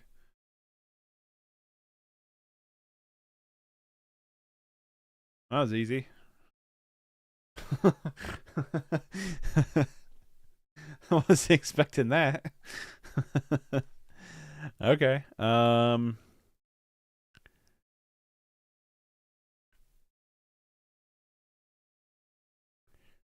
was like, how does Break the Ice actually read?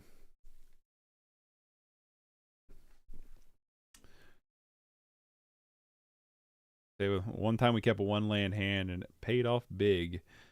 Is this hand a hand that can pay off big? Probably not. But also, like, I don't hate it. You know what I mean?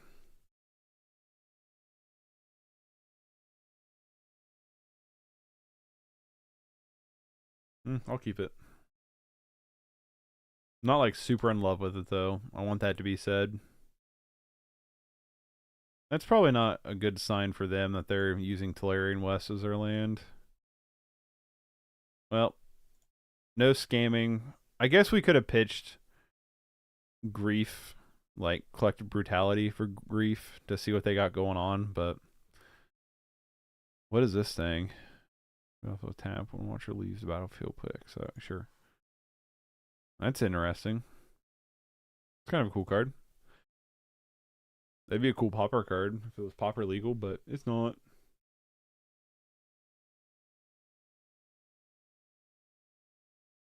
Debating if I want to lead on Augur of Souls here.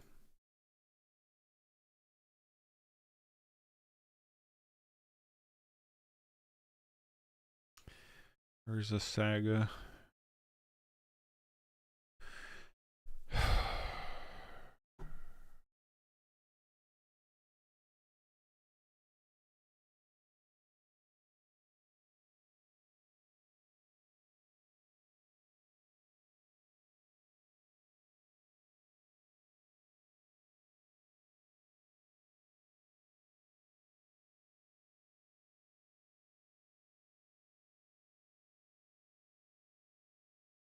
Yeah, I'm gonna play Augur of Souls.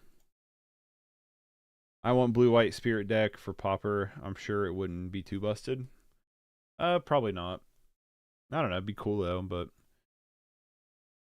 I kind of play. Was that in popper? I played that. No, I think I was in modern. I played that weird spirits deck. That was like, this is really cool. I think I was modern. It's like old modern spirits. It'd be cool. It'd be cool for sure. And part of me is like, do I just pitch this Collective Brutality? You know what I mean? Just less powerful version. Getting in for 2. Let's top deck, well, I guess Feign Death doesn't matter.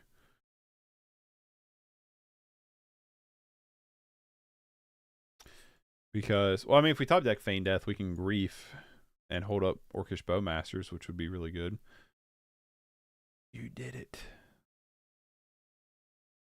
I actually kind of played that Saga out on purpose, where it was like either deal with Augur of Souls or deal with Saga, you know?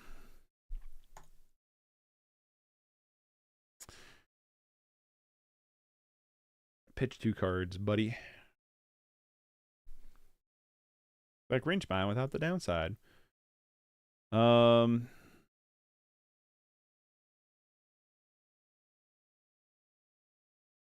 Pithy Needle's kind of cool. So the question is, I have a lot of stuff, right? Any cards you think are going to get Banhammer for popper? It sounds like Dread Return. It sounds like Dread Return's been a problem. I've been a little bit out of the loop of popper, where I've been so focused on modern this past couple weeks. But next week I'm going back to popper, and I'm assuming it's probably going to be Dread Return. Now, folks, we can do a couple things here. And I don't know what the right thing to do is. So we could Collective Brutality. We can play Voidwalker. We could, you know what I mean? There's a lot of things we could do here. We could Grief with Augur of Souls. I guess we could Grief with Augur of Souls and then decide. You know what I mean? I don't know. It's really tricky. Augur of Souls snaps 2 more things, though. Hold on, Darius. I'm really trying to think here. I want to let my opponent know, like, I haven't just timed out.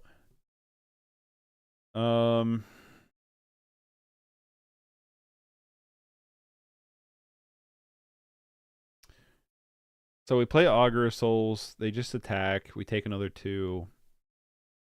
Who knows what they do? They could interact with it. We pitch Grief. We can see what they have going on and then decide. Yeah, sorry, Augur. I think you got to go. We don't have a Feign Death here, which really sucks, but I think it's more important. Grief with Augur. Then Voidwalker. I'm kind of around that boat. That's kind of what I'm thinking. Unless they have just like a bunch of draw spells, then obviously. Yeah.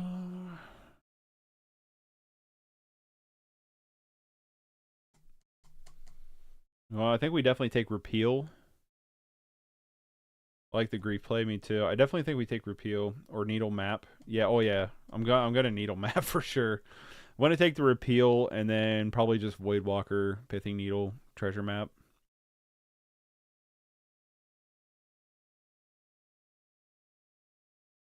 Oh, well, I gotta let the Grief disappear.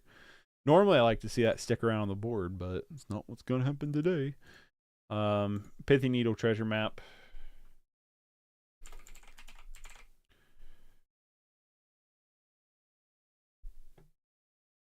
And pass.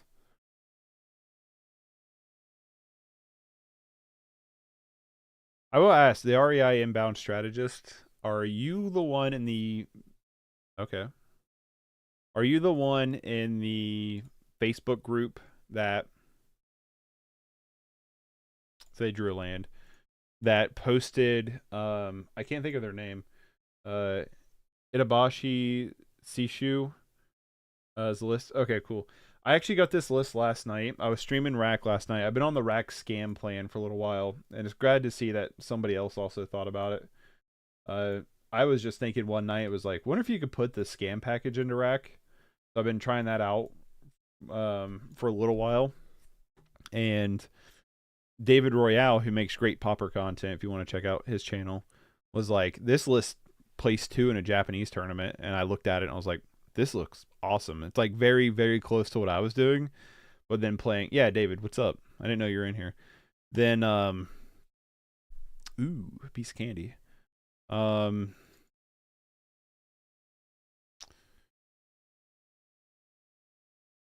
guess I should have been careful. No, we know what the last card is. This Treasure Map. Let's kill this Watcher for tomorrow.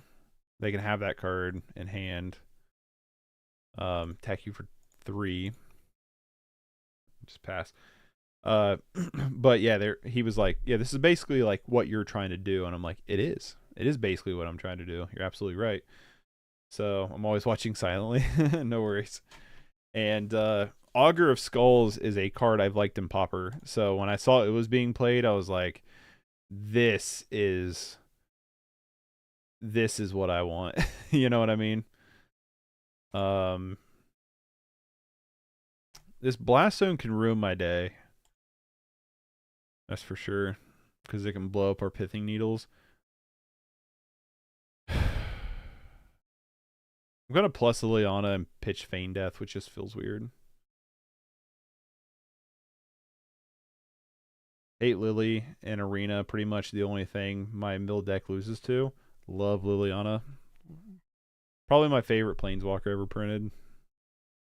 I like the green, like I like Grist a lot too, but I like this like Tavir or however you say his name.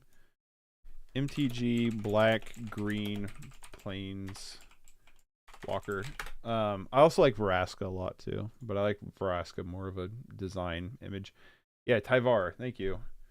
I was looking at Magic cards and I was going to order some, and I saw this card. I was like, man, this card seems sweet, and so I went ahead and ordered it. And I haven't done anything with it yet, but it was really cheap to get, $1.48, and I needed like $1 or something to get free shipping, so I was like, sure. You may activate abilities or creatures you control as those of creatures that haste. Untap one target creature, mill three cards, and then you may return a creature with mana value 2 or less from your graveyard or the battlefield. And I've been kind of wanting to build like a casual Delirium-esque tabletop kind of deck. So, well, the treasure maps are going online now, which sucks because we don't have a super duper insanely fast clock. I think I have a promo one. That's sick. That's cool. Damn it, Matter Reshaper. Well, I guess we have Collective Brutality, right? They are in top deck mode. I don't want to lose this Lily. I would like a land here so I can hold up Bowmasters. Ask and you shall receive. I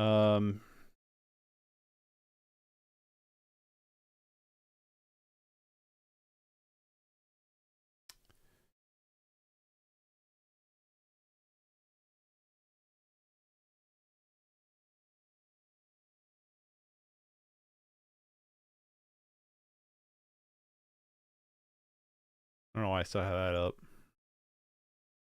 Matter Reshaper hit a Matter Reshaper, right? No. What happened?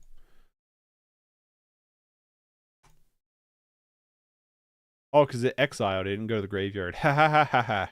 I didn't think about that. That worked out just fine for me. But yeah, REI, I saw where you posted this list in the 8-Rack Facebook group, and I was like, oh, I just saw that list last night. And tonight was like the night we're going to try it out, and I'm a big fan of it. Big fan of it. I have some complaints with it, but for the most part, big fan of it.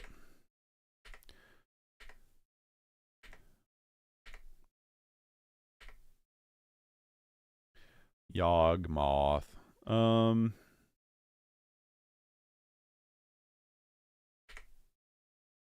This Mashura's Factory is going to be annoying for us. Not Yawgmoth, Yorborg. I'm going to plus up Lily, and pitch the Yawgmoth. I was trying out today as well on Untapped. Don't have Moto. I've used Untapped before.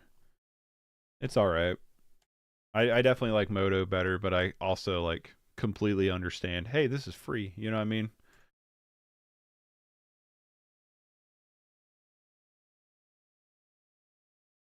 How's this thing work again?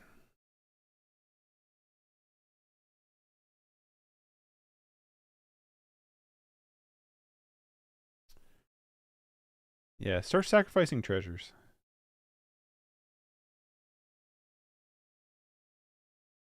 What do you have? Okay, so they're going after Voidwalker here.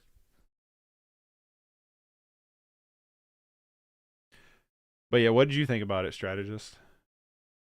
Did Dread Return jump in price after all the downshift? I don't know. I never looked. Oh, you should have started drawing first.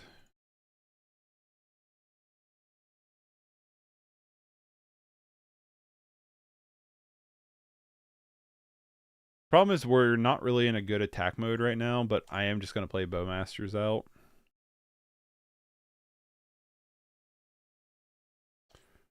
Yeah, they're going to get to draw a card off of this. That's fine. I think I got 3 copies opened at a fair amount of DMR. Nice. I don't think I've ordered any yet. I don't know what they're at. I don't think I mean, I want to just to... I'll probably just rent them, honestly.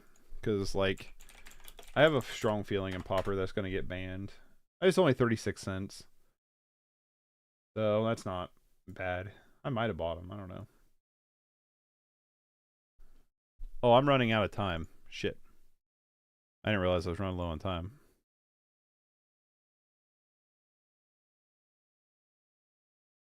Other land's kind of crap, but...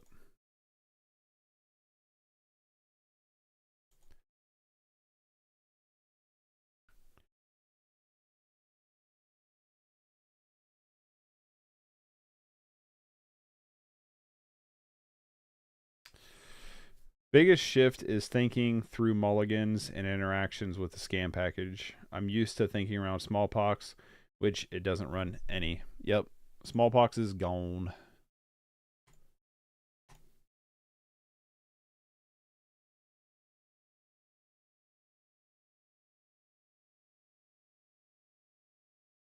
Which is crazy, but it is what it is.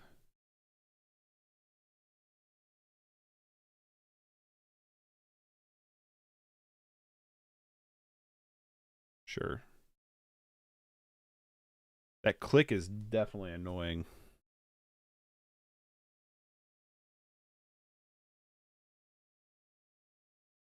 Don't forget attack with... I'm not attacking with the factory because they have a factory they can block with.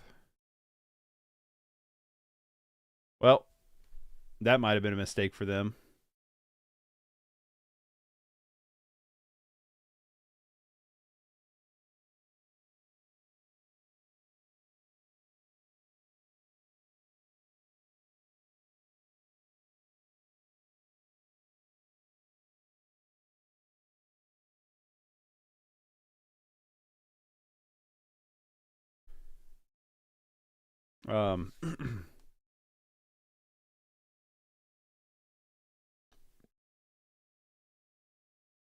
This shark.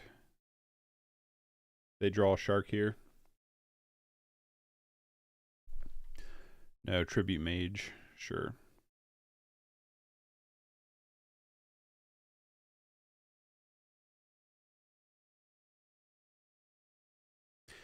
Like this turn, I'll probably... Probably not. I don't know.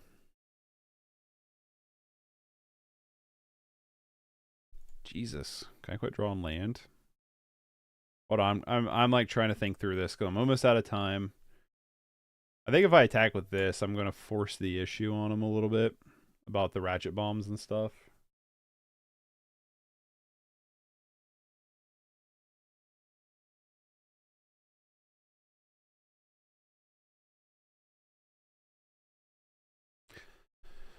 I don't think they can put a counter on it and blow it up on one turn.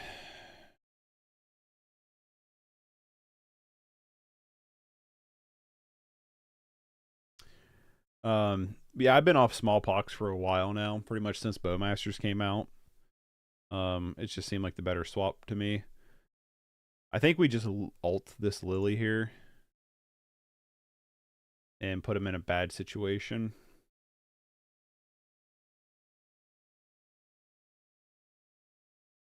All right, so in one pile, you can have Mishura's factory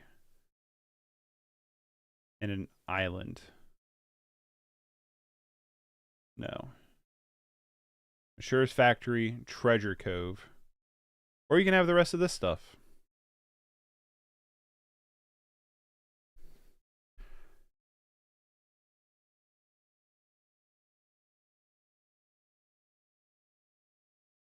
I should have put Academy Ruins in here too. Alright, that was a bit of a mistake. Academy Ruins should have been down in here too. Make them try to keep the more important lands over... Yep, that was a mistake. It is what it is. Kill you.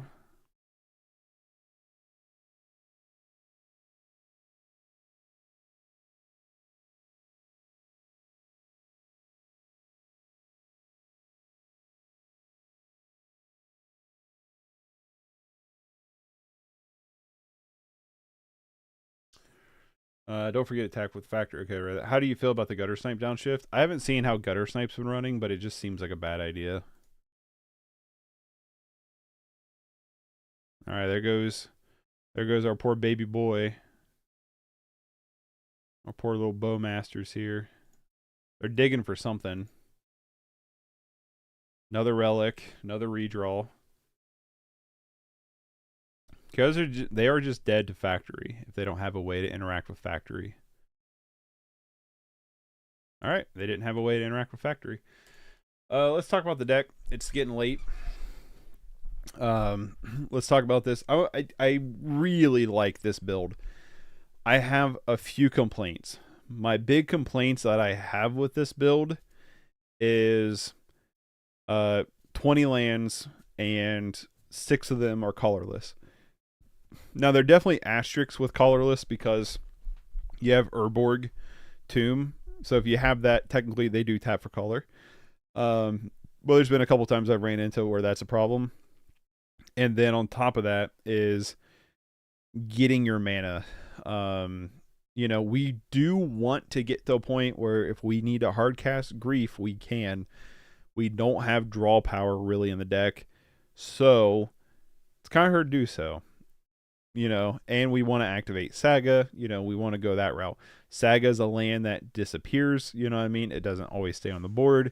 So there is a little bit of a gripe. I don't know if that's the right word, but a little bit of an issue, I think, with mana. And I don't know if you'd want to go up a mana because we aren't playing Raven's Crime. And there were a couple games where I got a little flooded. Obviously, it doesn't matter how many lands you can play. You can go flooded or you can go drought. It doesn't matter. You can play 30 lands and only draw 1. You can play 4 lands and draw all 4 of them in a row. Doesn't really matter. But the fact that Urza Saga does disappear makes me a little sketch. But that's like my biggest complaint. My other complaint is the same complaint I've had since I've been trying to work this scam package into rack, and that is this deck mulligans horrendously. And that is still the case with this version. But you can still get there on Bowmasters and Grief because Bowmasters and Grief is stupid powerful. Turn 1 Grief is very strong. Turn 2, or just holding Bowmasters, is really strong. There was a game I played I think it was yesterday, where I literally mulliganed to 3 and kept like 2 lands and a Bowmaster and still almost got there. Because Bowmasters is really good. We're in a situation where Undying Malice and Feign Death is still kind of a dead draw, but in this version, as opposed to the version I've been running, or the versions I have been running, there are more targets for Undying Malice and Feign Death. The only difference between me and Itabishi, I don't know if I'm saying that right. I apologize. I'm very bad with name pronunciations. I can barely say American names, or English names, I should say, and let alone foreign names. So I really apologize. But we do have more targets between Augur of Skulls and Dothy Voidwalker. So there is more targets for these interactive pieces. So they're not as dead, but they still can be. You know what I mean? I do like the fact we're cramming in a Funeral Charm. I don't like the fact that we are so light on removal. And we are really only focusing on removal that deals with small creatures. And I don't know how I feel about that. Because Fatal Push, Funeral Charm, Liliana are kind of main removal spells. And then Bowmasters is like a nice just backup removal, right? We saw in a game earlier where they got a turn 1 Ragavan and just ran with it because we could not find any of our limited pieces. There's a part of me that wouldn't mind having Dismember. I understand why Dismember is not in here, but there is a part where, you know, how do we deal with Fury? Liliana is all we got, you know what I mean? So there is like a part of me, it's like, you know, maybe we can trim out a Lily to put in a Dismember, but then it's like, you know, Lily's such a powerful discard engine. It's really hard to say. I would love to know your opinions on that. I do feel in my heart that maybe trimming a Lily out for a Dismember. The last package that I had that ran the scam, I went down to 2 Lilies, and there were some games I missed a Lily, but a lot of the time I was like, not so much. So I'm curious. In that 50-person event this deck played in, I think it was Cascade Heavy event. Oh, I mean, that makes sense. I mean, this deck would be really good against Cascades, right? Or I should be kind of good. What's up, Mitchell? Thank you. My opinion is go to bed, silly Billy. I'm getting there. But I appreciate the $2 donation, Mitchell. Are you not going to do your thing? Alert. There it is. It's like, are you not going to do your thing? The bouncy happy dinosaur.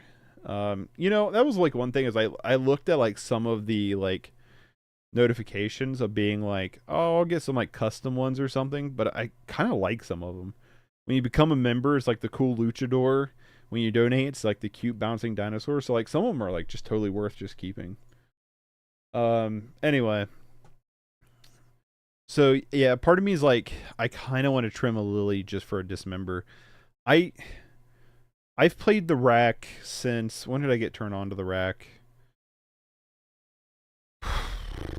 It's been a long time. Actually, I can hold on. I can pull up when I first built the rack because it's one of the first things I ever posted on Instagram. It was when I finally got it all finished. I post more on Instagram than I thought I did. But it is the first thing. In 2017, I've been playing 8 racks since 2017. And my original iteration had Waste Not. That's cool. Oh, that's right. I was doing a budget version because I didn't have the Lilianas. Anyway. I don't think I've ever really played like in a serious setting without a dismember. So as somebody, especially like you strategist, I imagine you're a lot more familiar with the rack as well. What are your opinions before we go to bed on should it just be 4 lilies or should it be 3 lilies and a dismember? What are your thoughts on dismember? Because like I'm thinking it's like we have a mild way of killing grief if we play against Scamp, right? I'm thinking about what happens if we sit down across from Scam. You know what I mean? That's what I'm looking at right now. And it's like we don't have any interaction with Fury. We don't have any interaction with grief. We don't have that's pretty much it. Those are like the concern cards, right? I guess that's what my question is.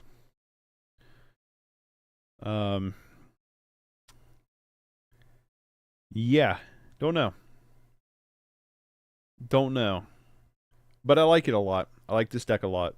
I think sideboard's cool. It's kind of concerning not seeing Path to Peril in the sideboard, but I get it with Fatal Push. I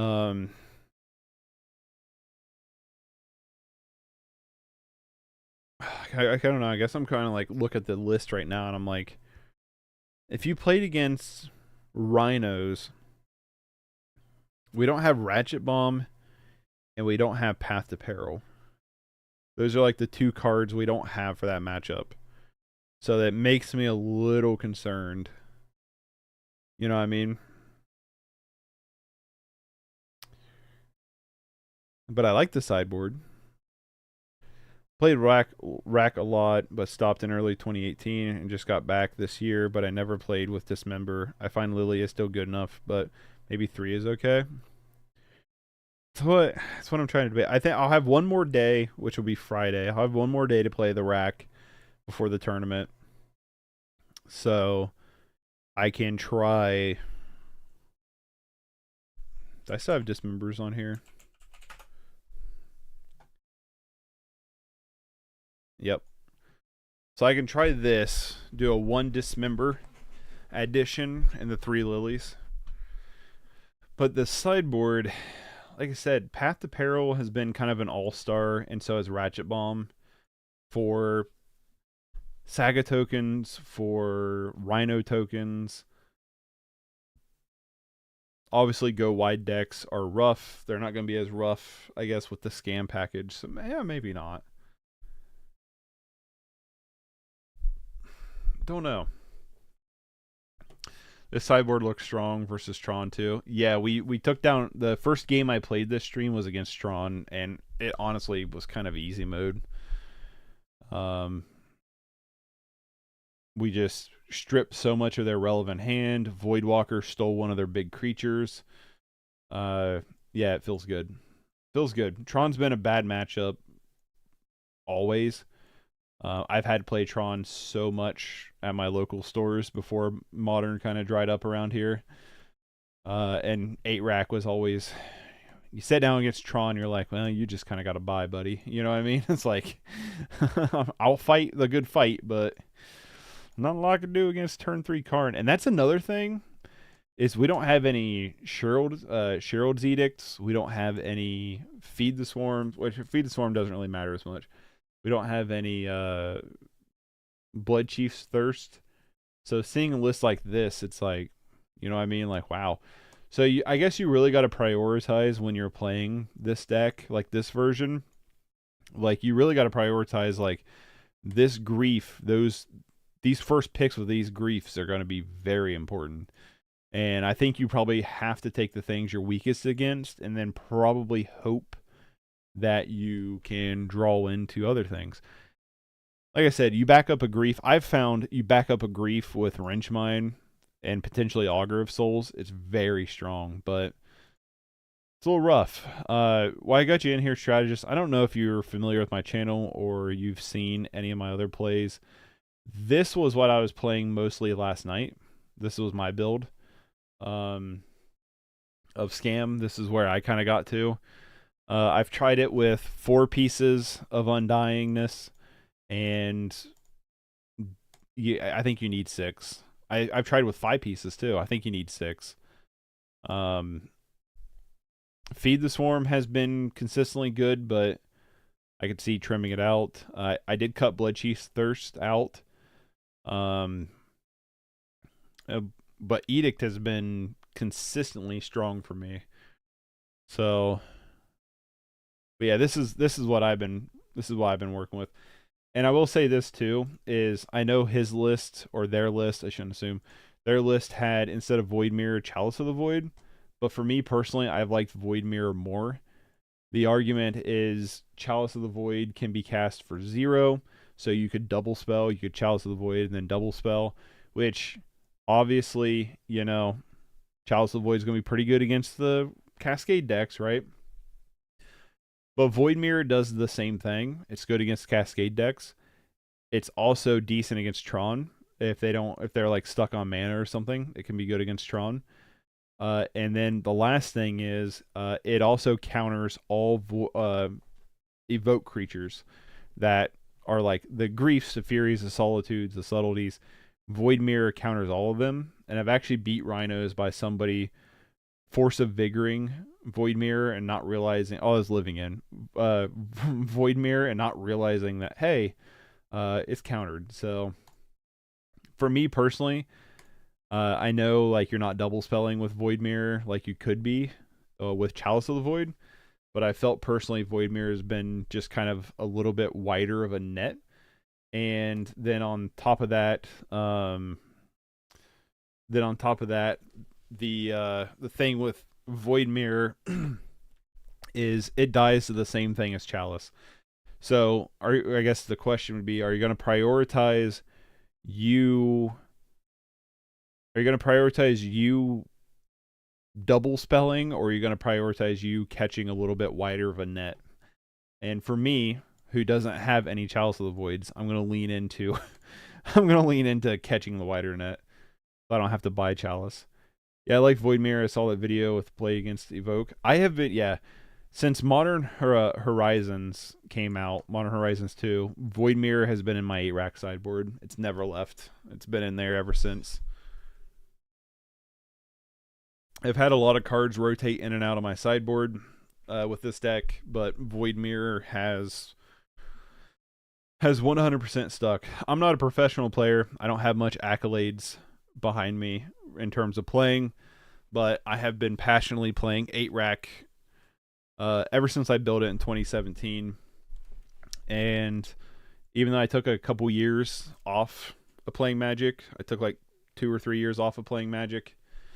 I have the 8-rack is the only 8-rack and Dredge are probably the only 2 decks that I would actually like feel confident of like actually talking to somebody about in Modern. And yeah, I've put a ton of reps behind 8-rack, and I just love this deck. And so to see something like this is just beautiful. I've been trying to work on this like scam package, and I'm glad Parallel Thinking exists, because I think he was better at it than I was, because I've been actually thinking about putting Voidwalker in the deck. So to actually see a list where Voidwalker showed up and then Augur Skulls is so cool. It's so cool. Love it. Love it. And we're back with Shrieking Affliction. I haven't said anything about that, but we're back with Shrieking Affliction, which is so cool. The Augur really completes it. It does. It does. I saw someone post on one of the comments in the 8-rack group that Augur is a meme, and I'm like, it's a meme that lives. Like, if it showed me anything, is a lot of people respected this card today. We got to use it to, like, there was one game where they lightning bolted this, so we got to keep our grief, and keep punching with grief, because, I mean, that ability of Augur of Skulls is no joke. And it's not in Pauper either. Like, it's no joke in Pauper, but it's definitely no joke here. It's awesome. So, but anyway, I'm going to bed. It's 1:08. I got to be up in the morning. It's already morning, but you know what I mean. So thanks for hanging out. I'm going to bounce for today. Tomorrow, or I guess later today, I'm going to be checking out a red-green aggro stuff for a buddy of mine. And then Friday will be the last day of 8-rack before the tournament. And then next week I'm going back to Pauper. And then what I'll probably do is just occasionally stream 8-rack.